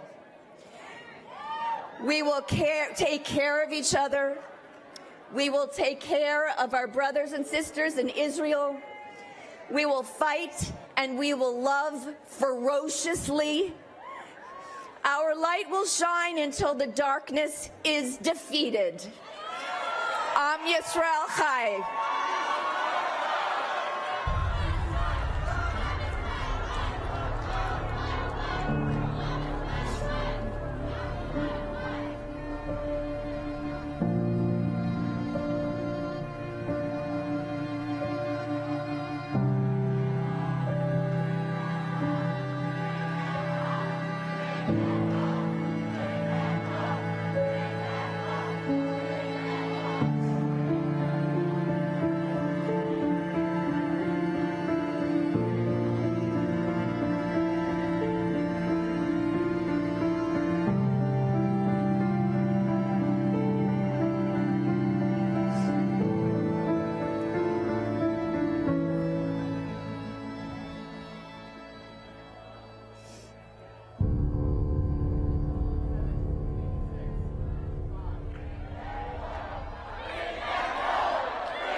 Since the 240 hostages were taken, mothers, brothers, babies, grandmothers, we cannot allow the world to move on.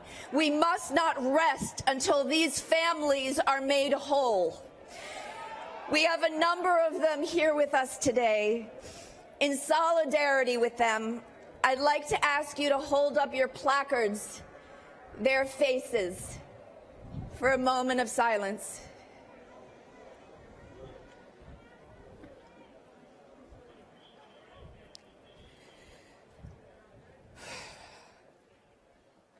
Thank you. I now have the honor of introducing three family members of hostages, Orna Nutra, Alana Zaitchik, and Rachel Goldberg.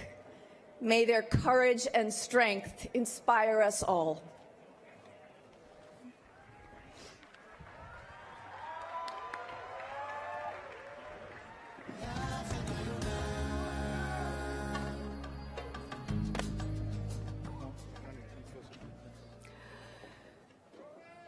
Good afternoon. My name is Orna Nutra, and I am Omer's mom. Omer, born 1 month after 9/11,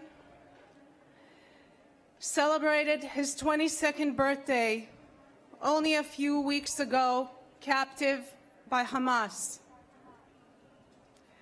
Omer is a warm, optimistic, and people-loving person. Everywhere he goes, he immediately makes new friends.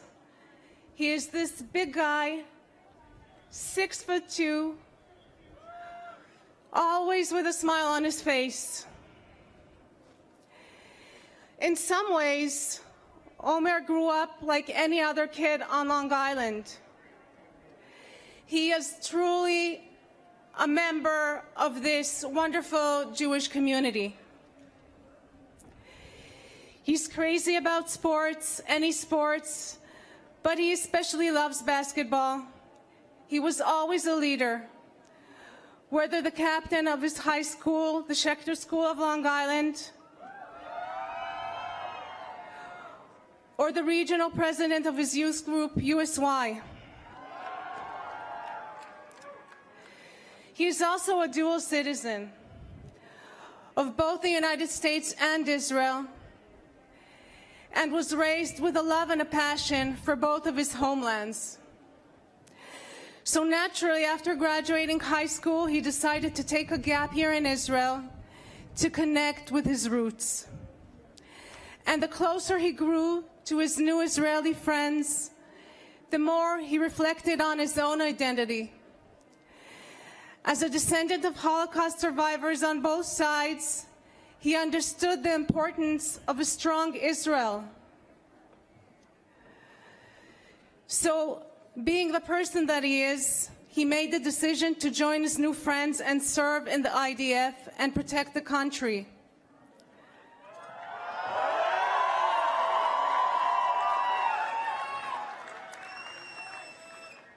He was drafted as a lone soldier in the Armor Corps. He was protecting people when he was taken by Hamas. And since then, our lives have turned upside down. From a place of deep pain, we hold strong for you, Omer. We speak in your name tirelessly. We hope and pray and we act. And I must believe that our prayers and actions have power. Omer, you're not just my beloved son. You touch so many in deep and profound ways.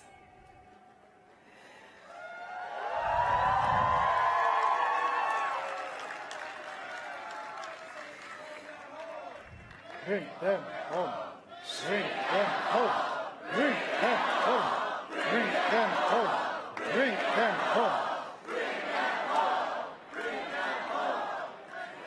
Your friends, their parents, whole communities, both here and around the world, are praying and working for your safe return.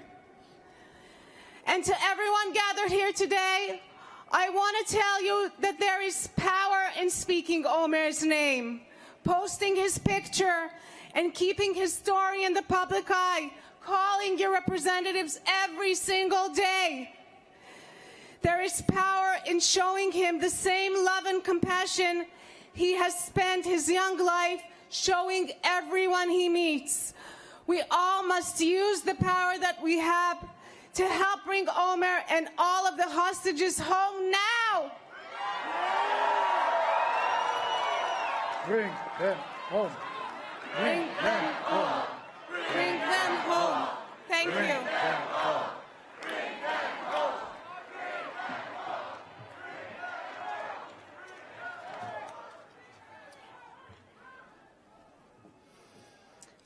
My name is Alana Zajcik, and I'm here to tell you about love.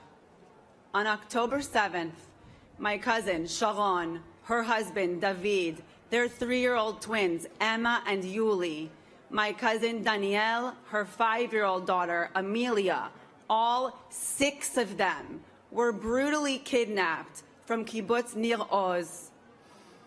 While the kibbutz was ravaged by Hamas, they hid in their bomb shelter for hours until it filled with smoke and they could not hide any longer, at which point Sharon sent a haunting voice note to her family group chat. We're not going to make it out of this. We love you. The pain I have experienced since they were taken has been so sharp it follows my every breath. I wake up each morning to remember this truth. My family is being held hostage by terrorists. I am here with you because I love my family, and I promised I would scream to the ends of the earth for them. This unwavering love of family is the heart of what it means to be Jewish, and it is, more importantly, the heart of what it means to be human. But for too many in the West, the suffering of hostage families like mine has become a footnote, collateral damage in service of some perceived higher universal truth. For too many, it feels like to care about one family, to love one child, is to diminish the suffering of another. But the simple human truth is that you don't have to choose.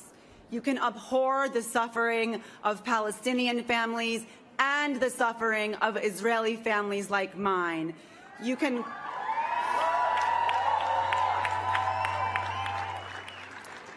call for peace and the immediate return of the innocent men, women, and children who were violently taken from us. It doesn't need to be political to share in my grief or in the anguish that the Israeli people are feeling. To demand the release of the hostages is not an act of politics, nor is it a cry for war. It is an act of love and a cry for humanity. And love is the only thing that can repair our shattered hearts and bring us back together in the name of peace. Thank you.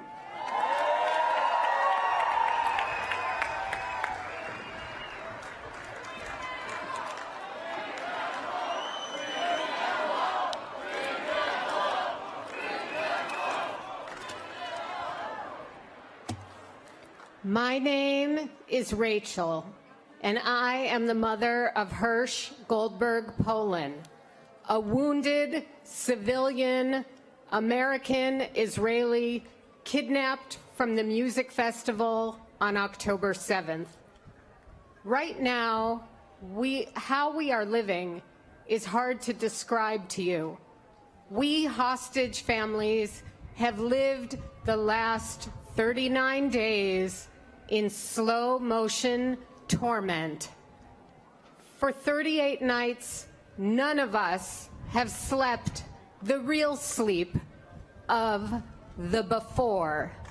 We all have third-degree burns on our souls. Our hearts are bruised and seeping with misery. But the real souls suffering are those of the hostages. And they want to ask everyone in the world, all the screamers, the indifferent, the experts, the academics, the knowledgeable, the passives, the perfectly outraged, the righteous, the indignant, the haters, the leaders, the lovers, the every single one of us. Why? Why is the world accepting that 240 human beings from almost 30 countries have been stolen and buried alive?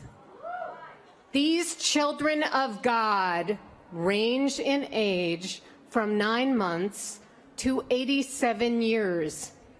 They are Christians, Muslims, Jews, Buddhists, and Hindu.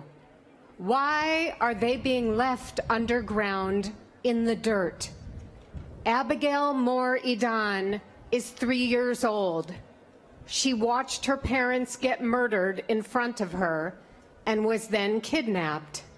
And she would like me to ask the world, why are you letting her stay in the dark, in her trauma, buried in the earth's crust?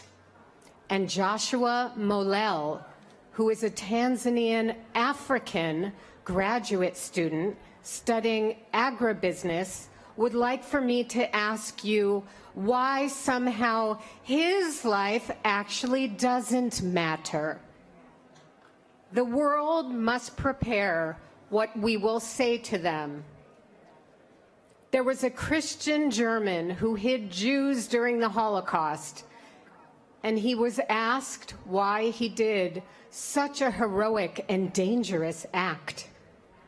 His answer was simple: at least I will know when I die and stand before God, he will not ask me what he asked Cain in the Bible. Where were you when your brother's blood cried out from the ground? What the world needs to start thinking about today is, what will your excuse be? Bring them home now. Bring them home.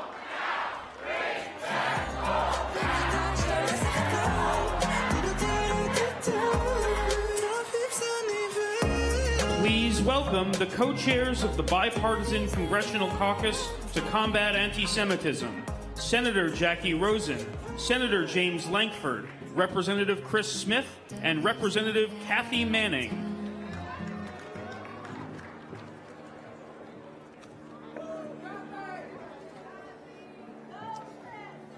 Please join us now as we recite a prayer for the hostages. God of mercy and compassion, we pray, we plead that you bless, protect, and guard those of your people, Israel, and of your people from all faiths and all nations, mothers, fathers, sons and daughters, soldiers, civilians, adults, youth, and babies, the captured and the missing, who have been cruelly and heartlessly torn from their homes and carried off.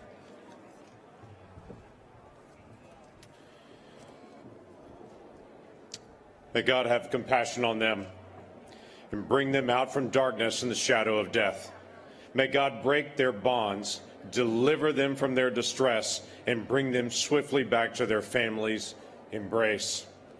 As we read in the words of the prophet Jeremiah, restrain your voice from weeping and your eyes from tears, for your work will be rewarded, declares the Lord. They will return from the land of the enemy. And so we pray before you, O God of redemption, fulfill speedily the words of Genesis. Quote, "Here I am with you. I will watch over you wherever you go, and will bring you back to this land. Indeed, I will not leave you until I have done what I have said to you." May the Holy One do all that must be done, so that relief, rescue, and long life may be the lot of every one of the civilians and the soldiers who have been taken captive. We pray in the words of the 130th Psalm, Shir Hama'alot Mima'akim Karaticha Adonai. Out of the depths have we called you, O Lord. O Lord, hear our voices. Be attentive to our supplications, and let us say together, Amen. Amen.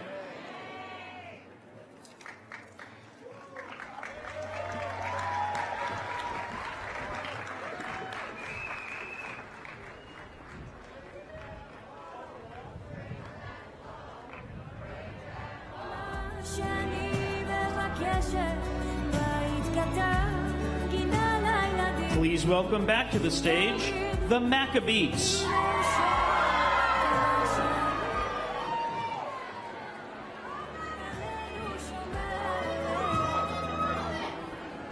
We ask that everyone please join us in singing this prayer for our brothers and sisters in Israel, Achenu Kol Beit Yisrael. Let's have our voices be heard.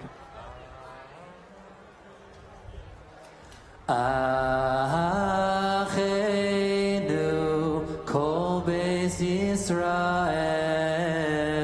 Achenu Kol Beit Yisrael, Hanisunim Batzara, Batzara Uvashivya, Haomdim Bein Bayam Uvein Bayabasha.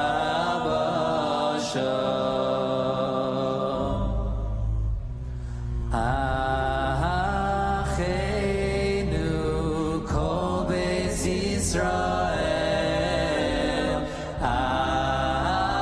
Achenu Kol Beit Yisrael, Hanisunim Batzara, Batzara Uvashivya, Haomdim Bein Bayam Uvein Bayabasha.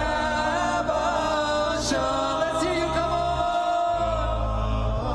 Hamakom Yirachem, Yirachem Aleichem, V'yotzihem Mitzara,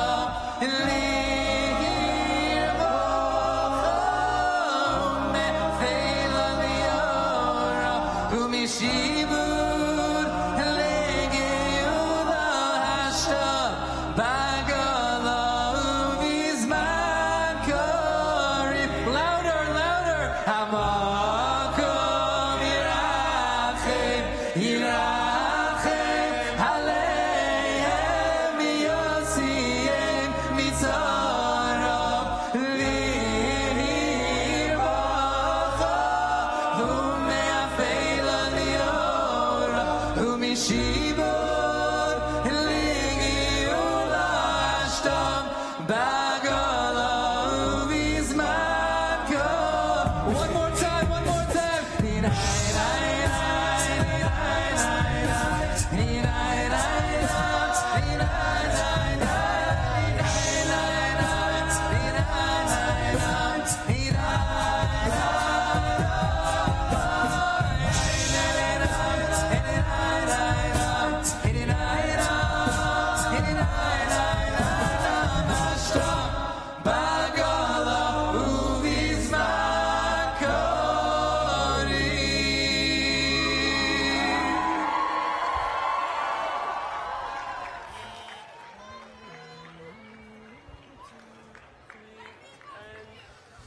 So today is all about unity.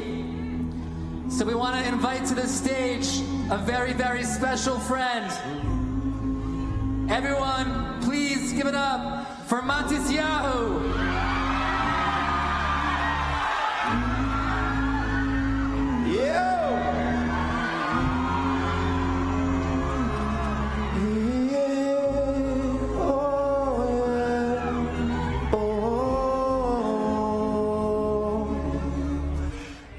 Sometimes I lay under the moon and I thank God I'm breathing.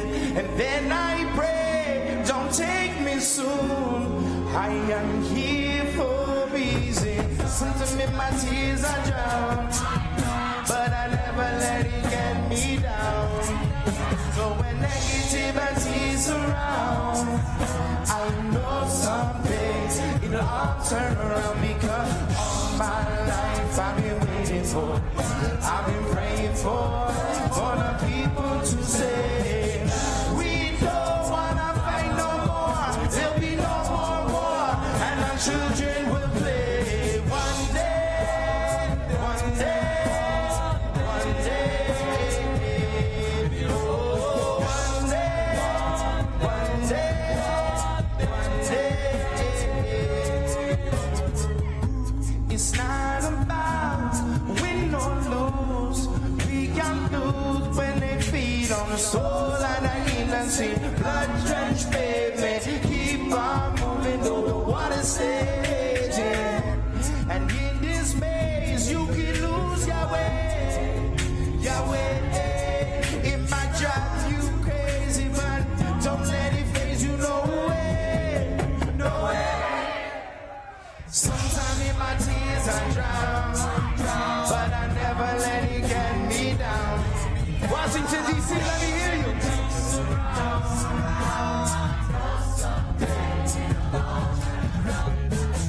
My life I've been waiting for, I've been praying for the people to say, we don't wanna fight no more, there'll be no more war, and our children will play.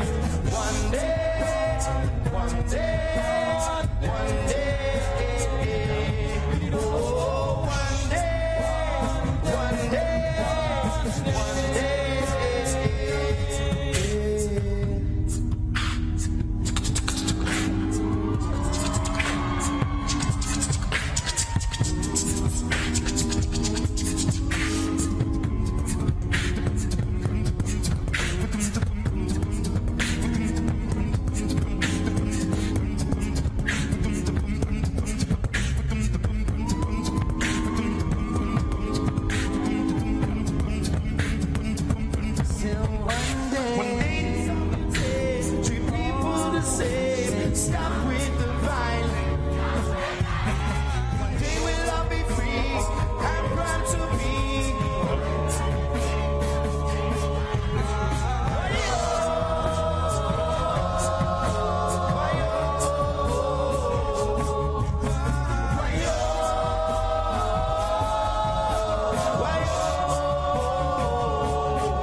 Thank you so much.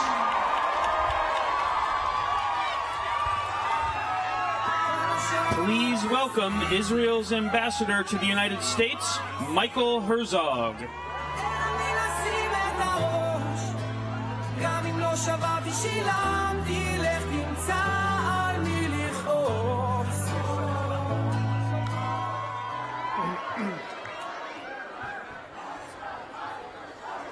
My friends, my brothers and sisters, the Jewish state is under attack and the Jewish people are under attack.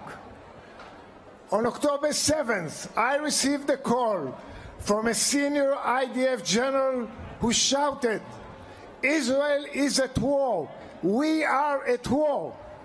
Since then, our lives have changed. Thousands of Hamas terrorists infiltrated dozens of Israeli communities and tortured, murdered, and kidnapped every civilian they could find. They not only committed unimaginable atrocities, they documented and celebrated them. Let me be clear. We did not start this war, but we must finish it. We must finish the war to ensure that the Hamas murder machine in Gaza is dismantled for good. We must finish the war to send a loud and clear message to Hamas's evil sponsors in Iran and Iranian proxies. Israel will never tolerate any attack on our soil.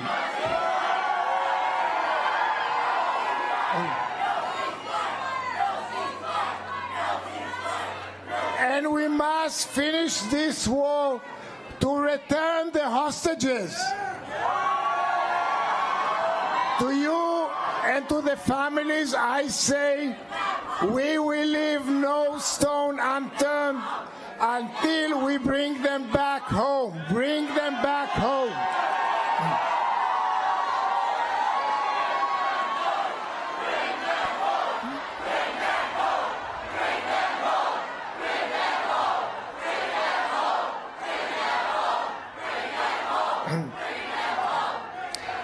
There is simply no other choice for a nation that values life. Thankfully, we are not alone. The majority of Americans stand firmly with Israel.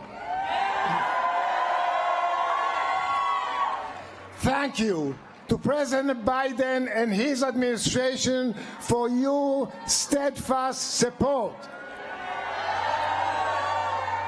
Thank you to the numerous members of Congress from both sides of the aisle. Some of them are here for raising your voices in support of Israel.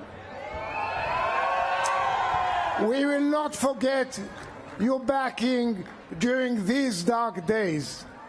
And now, let me say to all of you, the hundreds of thousands of people gathered here today, you are incredible. You give us strength.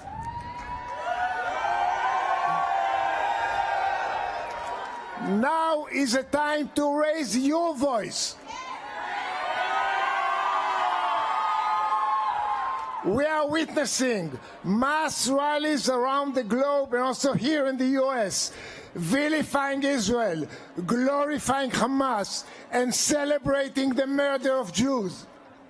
We are witnessing Jewish students assaulted and silenced on college campuses.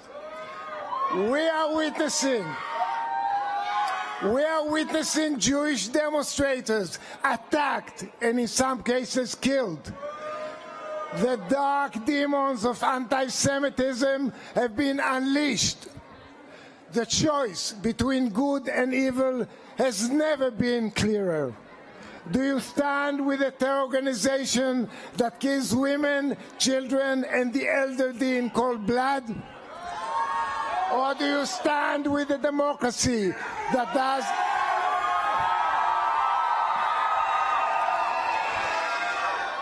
Do you stand with a democracy that does everything in its power to protect civilian life on both sides?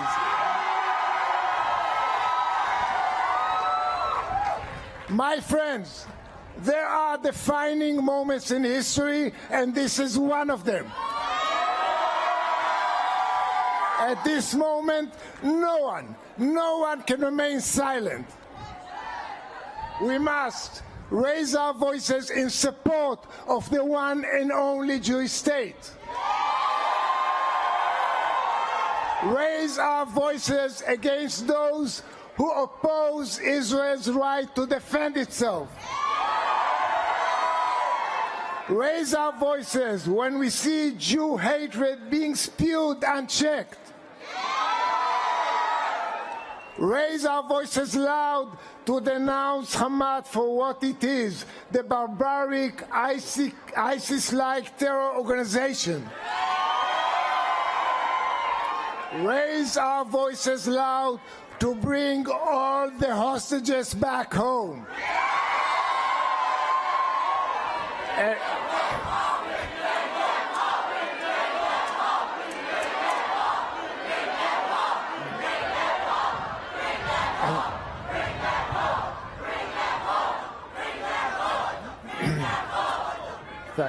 And raise our voices loud for those who no longer have a voice.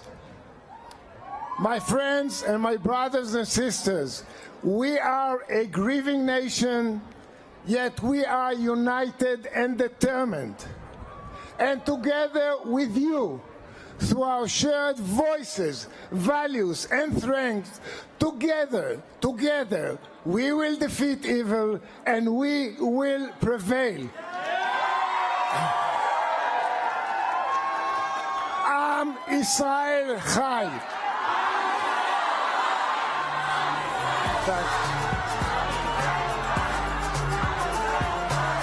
Please welcome Pastor John Hagee, Dillard University President Dr. Rochelle Ford, and Anila Ali.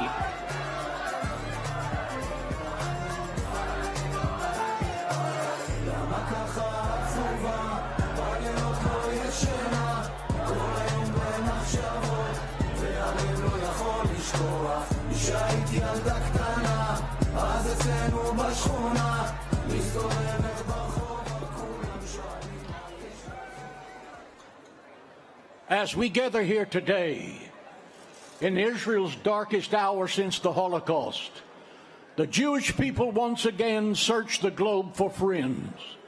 I am here to deliver a singular message. Israel, you are not alone. I want you to shout that loud enough for them to hear it in Jerusalem. Ready? Jerusalem, Israel, you are not alone. Israel, you are not alone. Israel, you're not alone.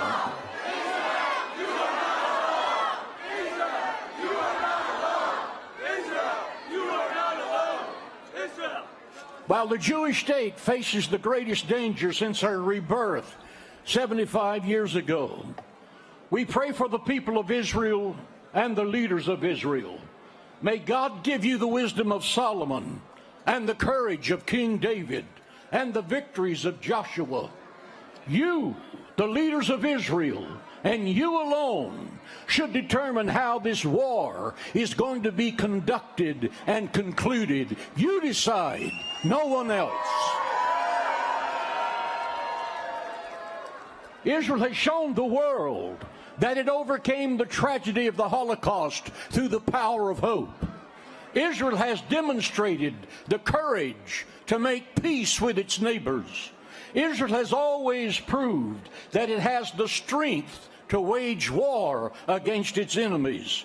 From the 5 Arab armies that tried to destroy the newly reborn state in 1948, to Hamas and Hezbollah, Iran's proxy armies, to my Jewish brothers and sisters, it is tempting to look at the present darkness and think that nothing has changed. However, things have changed. More than 40 years ago, I joined forces with an Orthodox rabbi, Rabbi Scheinberg, to bring Christians and Jews together in mutual love and respect. We stood shoulder to shoulder and we made this declaration. If a line has to be drawn, then draw that line around both Christians and Jews. We are one. We are one. We are one.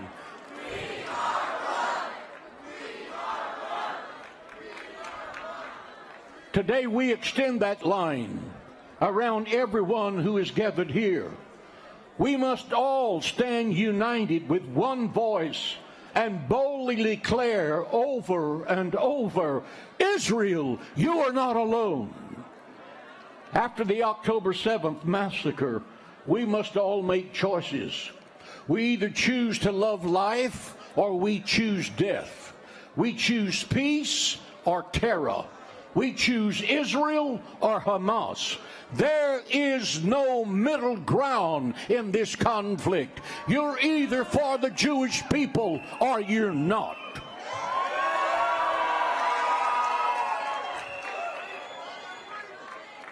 Look at history.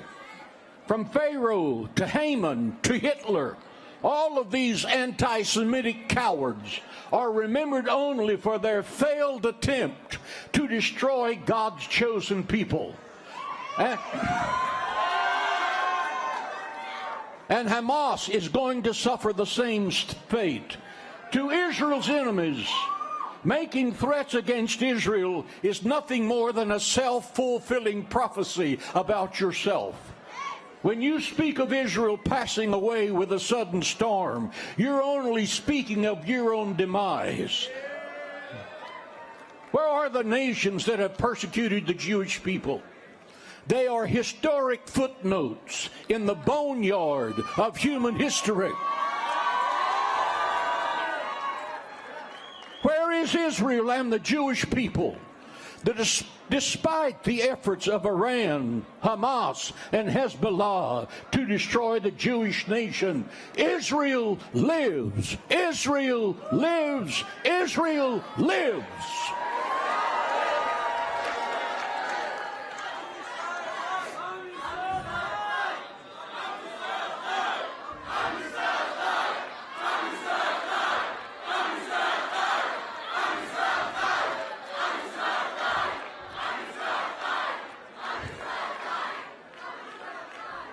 Israel may be shaken, but she is not shattered.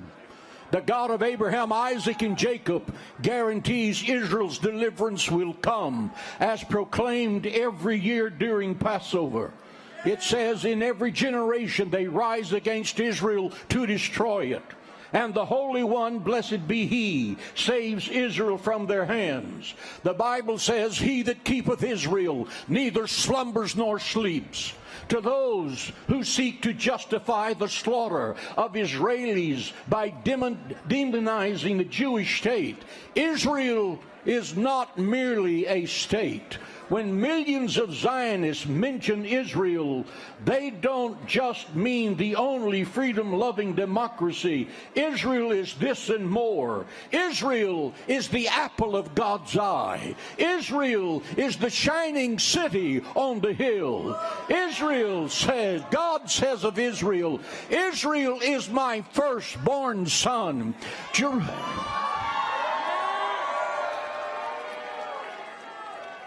Jerusalem is the city of God.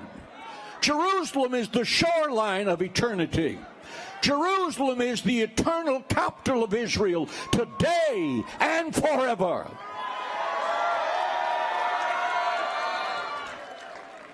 There is only one nation whose flag will fly over the ancient walls of the sacred city of Jerusalem. That nation is Israel, now and forever.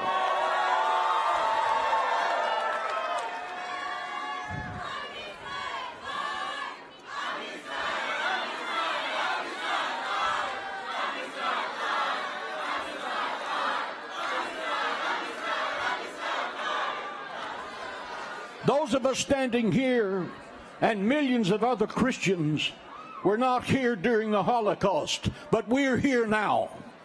and we stand shoulder to shoulder with the Jewish people. We stand until those 240 hostages are returned to their homes.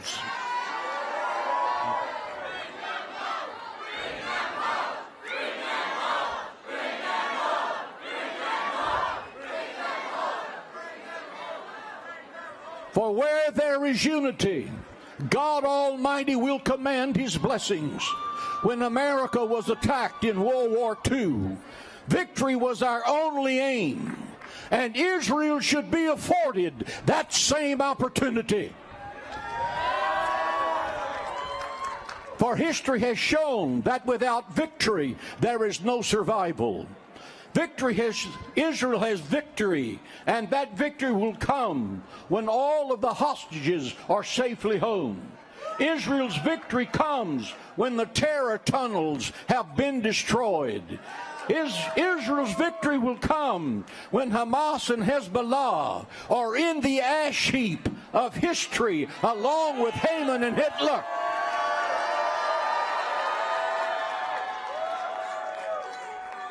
There is no substitute for victory. May God bless Israel. May God bless the United States of America. May God bless the Jewish people. And may God bless all who have gathered here today until we overcome the tyranny of the Middle East. Israel, you are not alone today, tomorrow, and forever. God bless the Jewish state.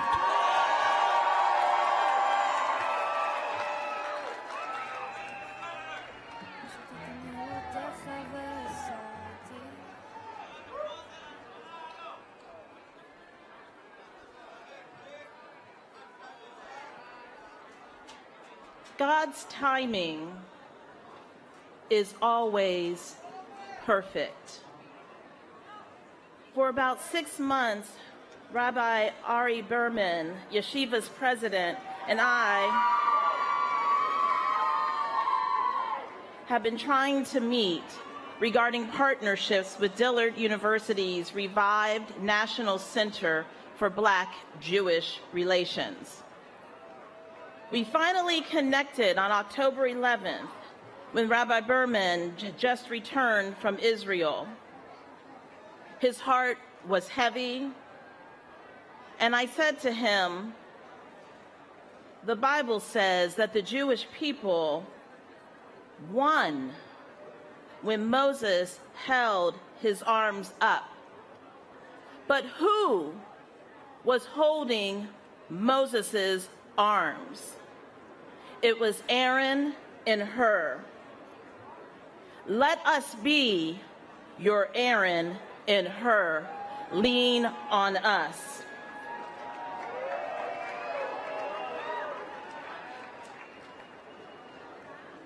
At the same time, we must know that winning today will only happen when there is peace in the Middle East, and when there is an end to anti-Semitism and hate everywhere.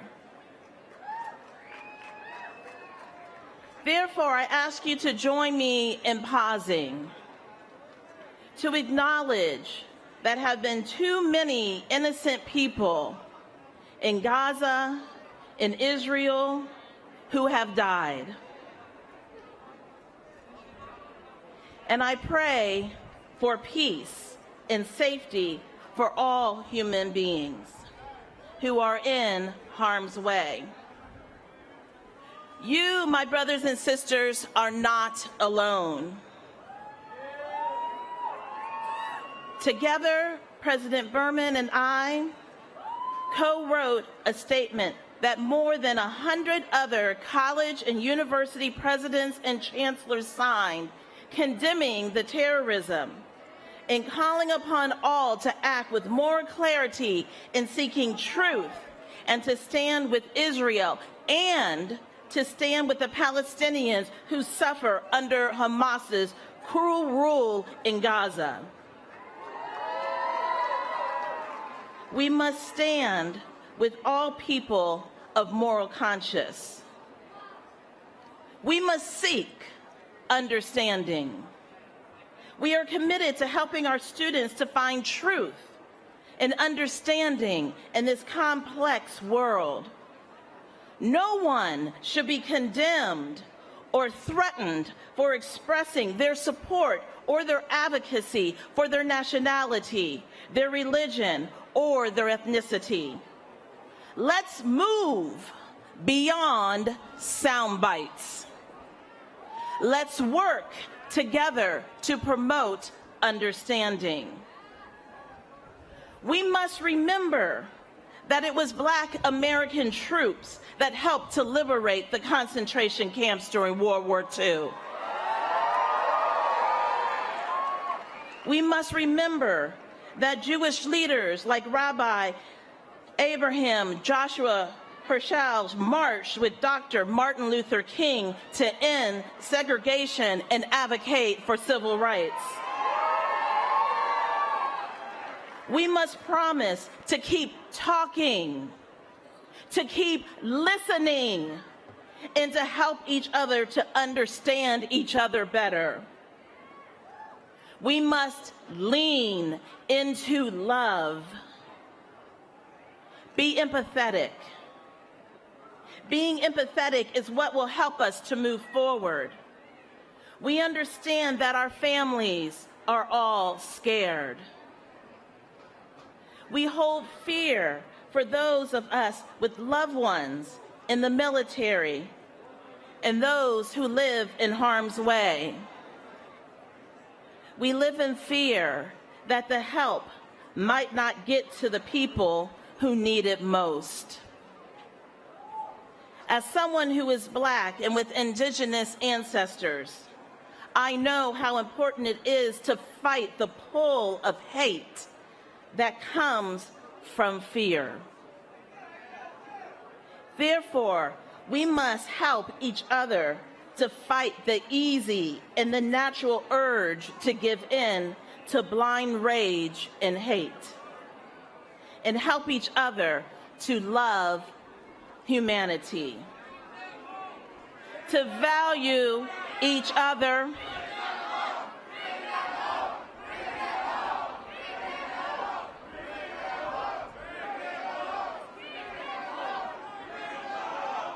and respect each other in all cultures and all people. Let's do this together. We stand with you against anti-Semitism and bringing the hostages home.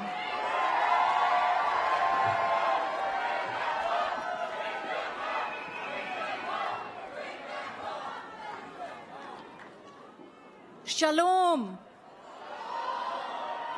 and Assalamu alaikum wa rahmatullahi wa barakatuhu.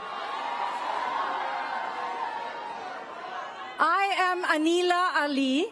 I stand before you as a Muslim American Pakistani, friend of the Jewish people.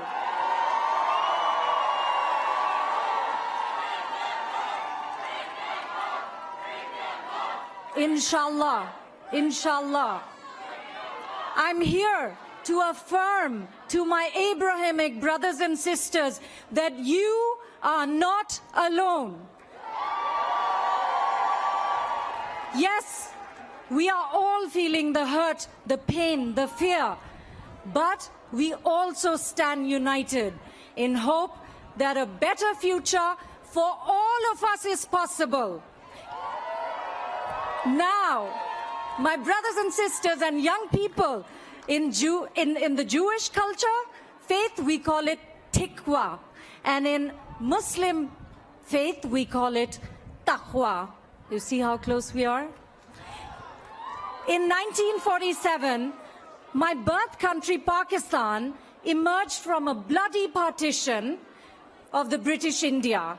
14 million people, including my family, became refugees. 1 million people were killed, including my family. They were the founding fathers and mothers of Pakistan. But they told us, they looked at the next generation and they said, let's move on. And we did. India, Pakistan, Bangladesh, we integrated refugees, we accepted the borders, and we focused on building a better future for all our generations. And in that spirit, I declare the war to destroy the Jews and the Jewish homeland must end once and for all. The Holy Quran repeatedly expresses reverence for the Torah and praises the Jewish people. There is a chapter in the Quran, it's called Bani Israel. Bnei Israel insists that the children of Israel will be gathered from exile back into their homeland. And let me tell you, Islamic law explicitly forbids attacking civilians, kidnapping babies, grandmothers. All of this violates the core of our religion. And hiding behind civilians is both evil and cowardly.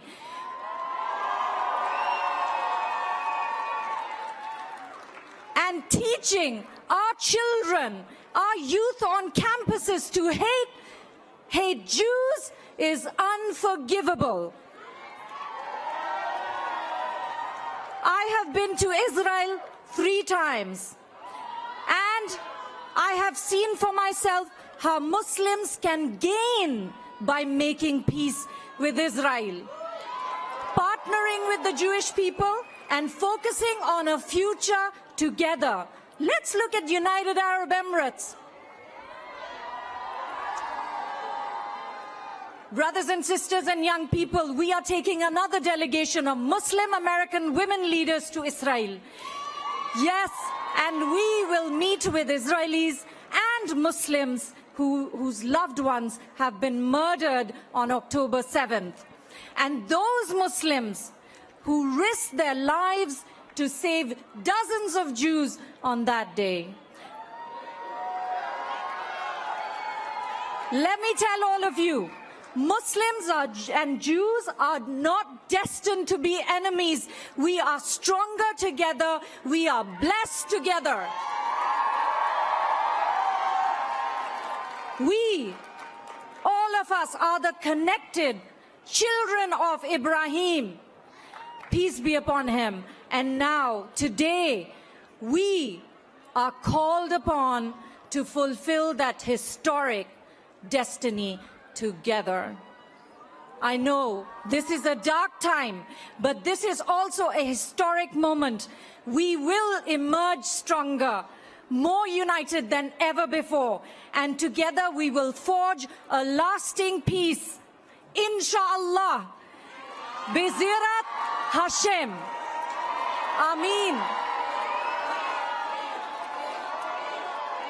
And now, as these young Jewish students are proclaiming, I proclaim with you, Am Israel Chai. Am Israel Chai.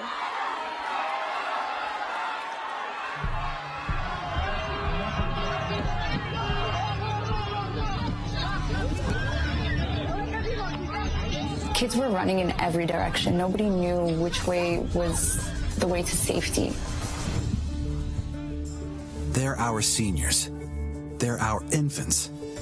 They're just like any college kid in any city in America, with hopes, dreams, a future.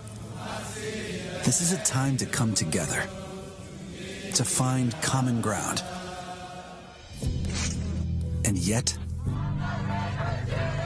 the war in Israel and Gaza is thousands of miles away, yet it is having a tremendous impact here in the U.S. with anti-Semitism on the rise, especially, of all places, on college campuses.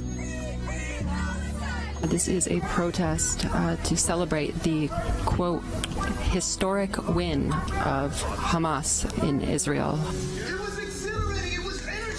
And professors saying that they're exhilarated by Hamas's actions. been hearing calls for gas the Jews, Hitler was right, and I'm the granddaughter of Holocaust survivors. It's devastating. Hundreds of UCLA students gather for a solemn vigil for Israel. One thing I do know is that as much as possible, we need to work on consensus building, not with intimidation tactics, but with debate and discussion and civil discourse.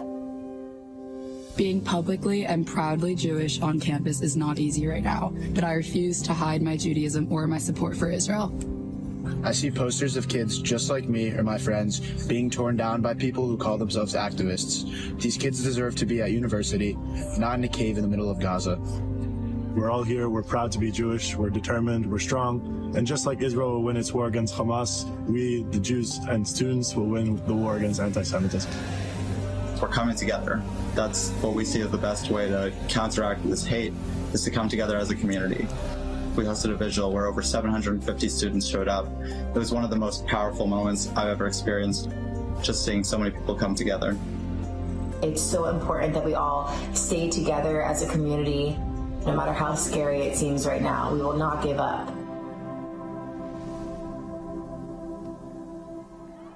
Please welcome Michael Rappaport.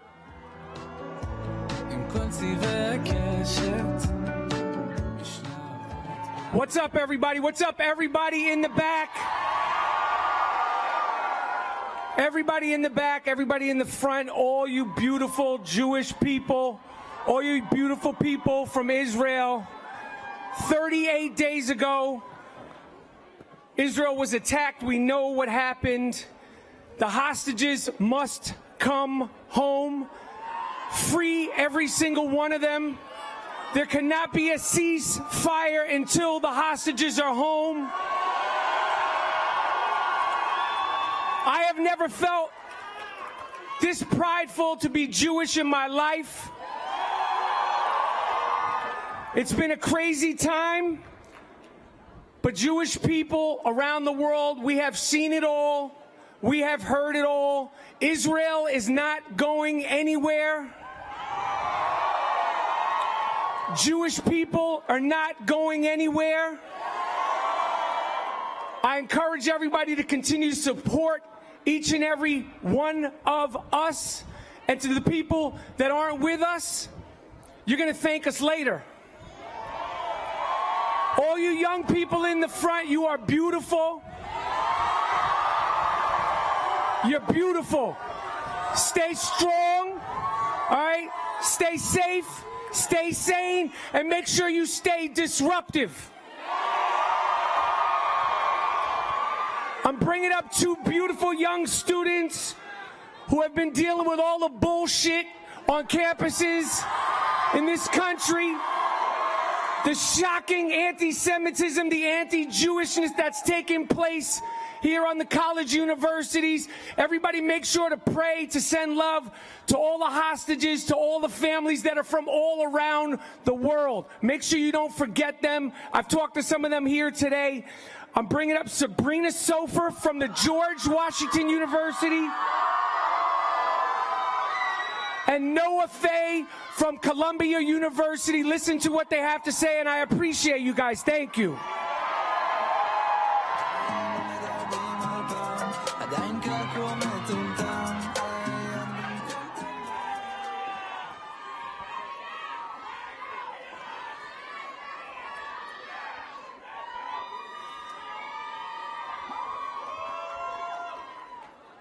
Shalom lekulam. Hello, everyone. You will now hear the voices of students. And I want to open with one message that has helped me through these tough times. If you want to save the world, go home and love your family. We are here at the heart of our American home, united as one family. Am Yisrael, arm in arm with the American people. From family, we acquire life-guiding principles. My family's history traces generations of Torah scribes dedicated to preserving Jewish heritage. From Egypt to southern Russia, Dagestan, once my grandparents' homes, Zionism and Israel afforded protection and prosperity. October 7th confirms that cancerous Jew hatred festers on our streets and institutions. At my George Washington University, we've seen anti-Semitic hate fests, rallies supporting murders of Israelis, unconscionable insults projected onto our library, our Hillel building broken into, our kidnapped posters torn from the inside, threats of violence. Our hearts remain shattered by that dark Saturday and the hate we see today. But our spirit is unbroken. Our obstacles are opportunities for the righteous and audacious. Professors who condemn Hamas, administrators striving to guarantee Jewish safety. When we hear genocidal chants, my GW peers and I, from organizations like Chabad GW, GW for Israel, and GW Hillel, we sing Hatikva and Oseh Shalom. These are songs of hope and peace. In the words of Rabbi Levi Shem Tov, we fight anti-Semitism with strong and informed Semitism, with vibrancy. Resilience is what marks our legacy. No one in this crowd, no student, no person stands alone. Nothing at all can splinter the Jewish soul. The Jewish soul, the American resolve, allied together, shall never surrender values of civilization, democracy, and humanity.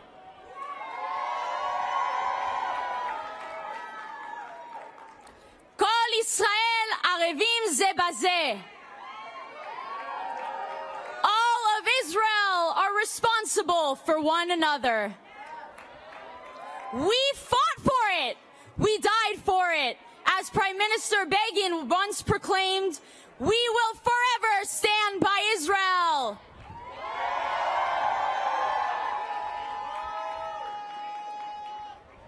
We face an arduous battle, but we shall not tremble in fear.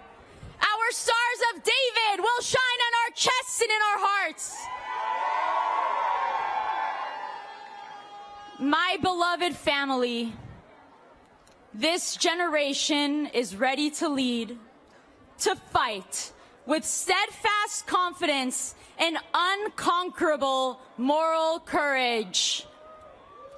The people of Israel live now and forever. Netzach Israel lo yishaker. The promise of Israel will endure.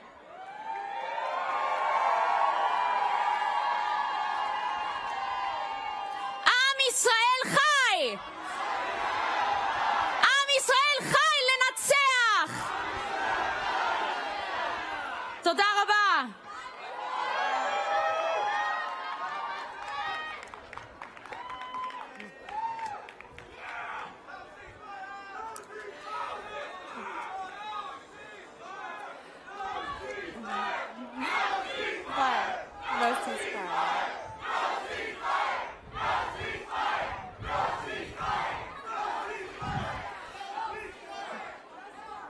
Student at Columbia University.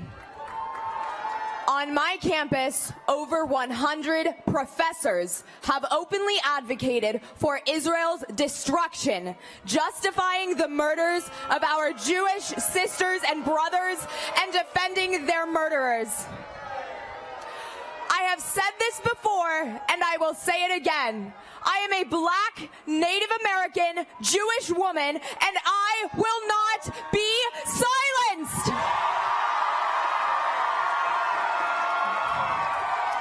No matter how many anti-Israel demonstrations I must walk past on my way to class, no matter how many of my professors support the students defending Hamas, no matter how many times we are told to cower in fear, I will continue to shout.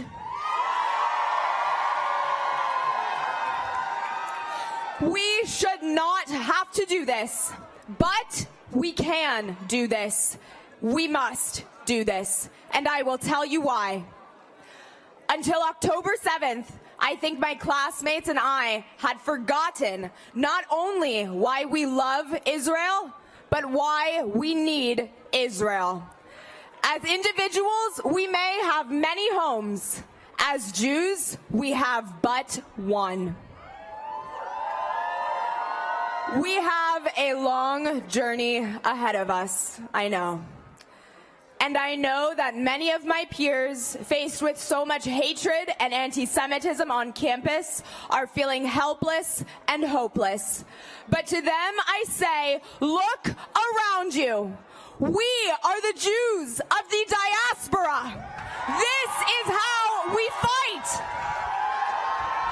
We fight loudly and we fight peacefully. We are far from helpless. We are far from hopeless.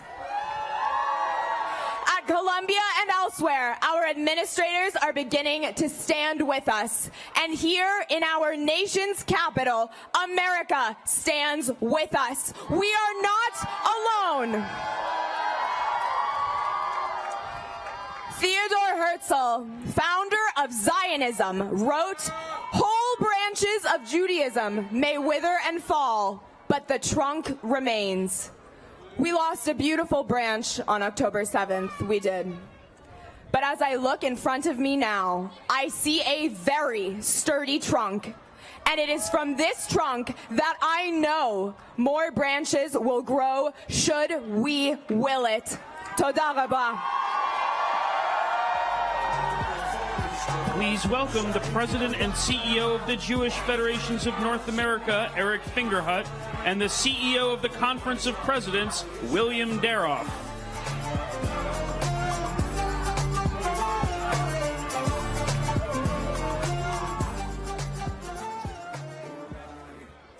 On behalf of the leadership and the 50-member organizations of the Conference of Presidents of major American Jewish organizations, I thank you for coming today to this historic March for Israel. And on behalf of the leadership of the 146 Jewish federations across North America, I thank you for your resolve and your determination to show up today on the National Mall, America's front yard, to exercise our democratic rights. We have indeed made history today, with over 290,000 of us gathered here on the National Mall. This is the largest pro-Israel gathering in history.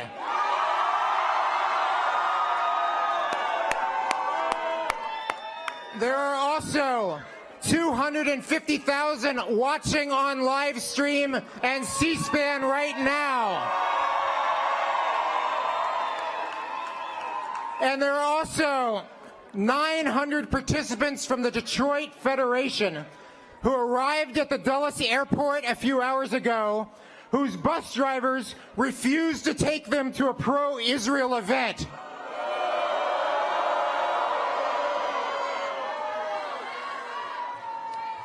Look what we can do in just over a week. Imagine what we can do.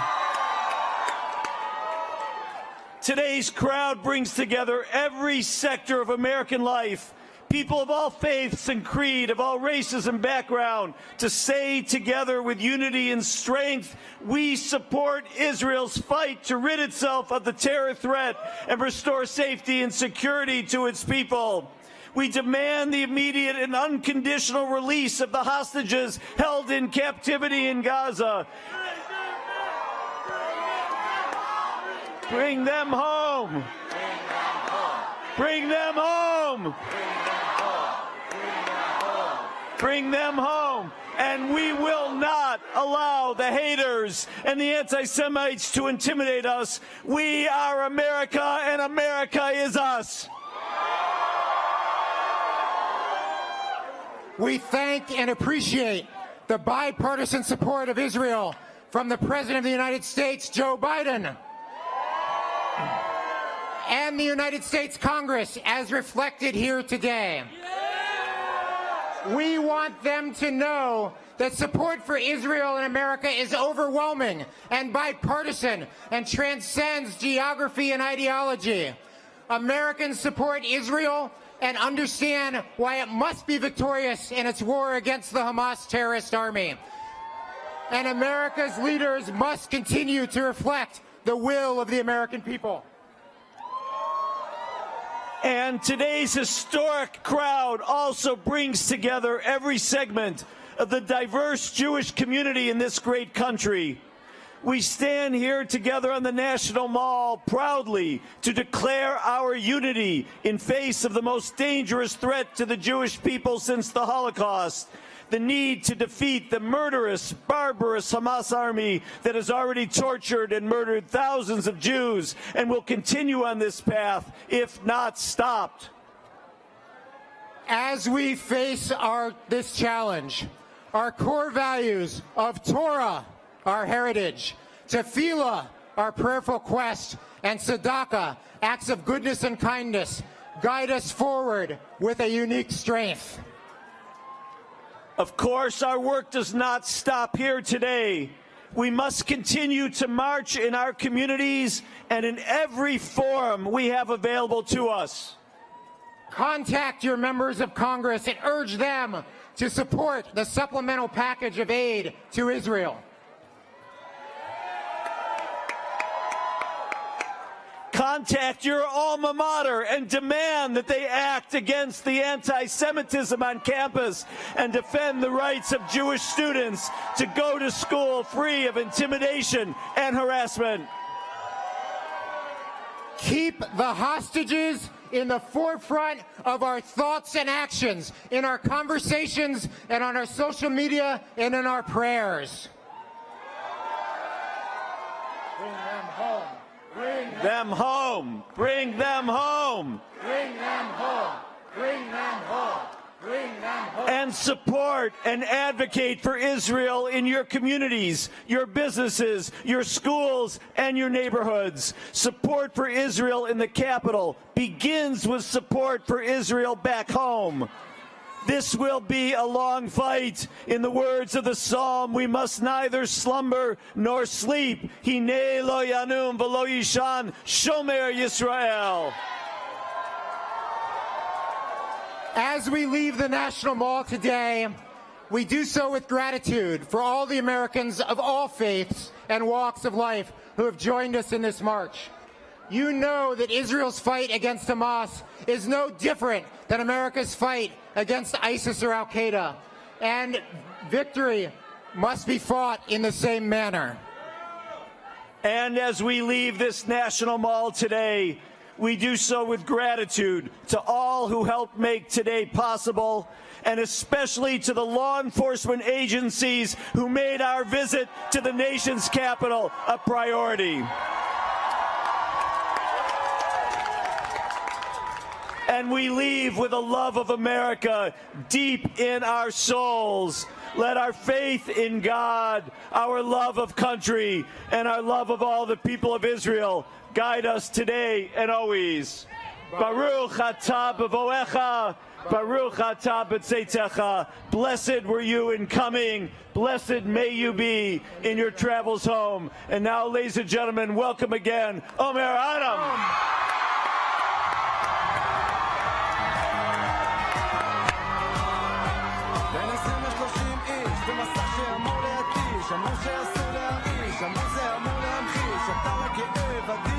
אני לא חושב על הסוף, עוד יום עובר ונחשף איזה בלוף, עוד יום עובר וקיבלתי אגרוף, וואלה כמן והזמן יחלוף.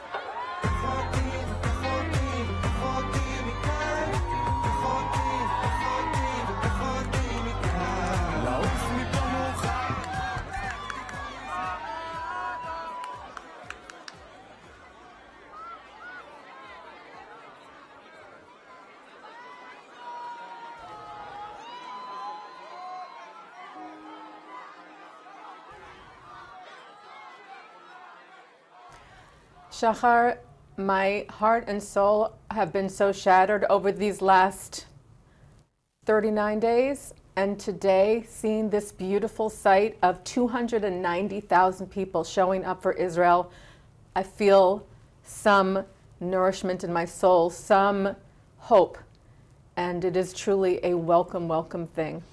I couldn't agree more. It's the empowerment of coming together. And I have a message for our viewers. We've listened to these tremendous speakers. We've heard Deborah Lipstadt talking about anti-Semitism being antithetical to the very organ of U.S. society and the United States of America.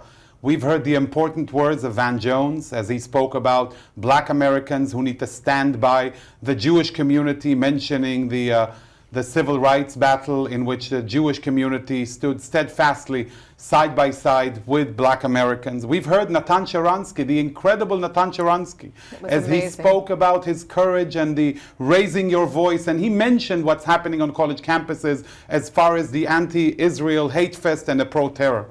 But what should also be mentioned is not just the loud voices of these pro-terror supporters, but also the incredible silence from administrators, from all of these campuses who need to find their courage and moral clarity to stand by Israel. Ambassador Herzog spoke about raising your voice. Deborah Messing mentioned Paul Kessler, whose murder hasn't even been defined, to the best of my knowledge, as a hate crime. So here is the message that's coming out of today. Raise your voice. Demand accountability. Demand people to make their voices heard so that all of our friends out there do not just listen in as the hate fest passes by, but rather make a stand. That, I think, to me, is the big takeaway. Thank you so much, Shahar. And as we leave you again, thank you so much to Federations and Conference of Presidents for making this possible. Thank you to every single person who showed up for Israel today. We want you to know, in Israel especially, we are with you. Atem lo levad, anachnu itchem. We are with you. Bring them home. Bring our hostages home, safe and sound. Am Yisrael Chai. Am Yisrael Chai.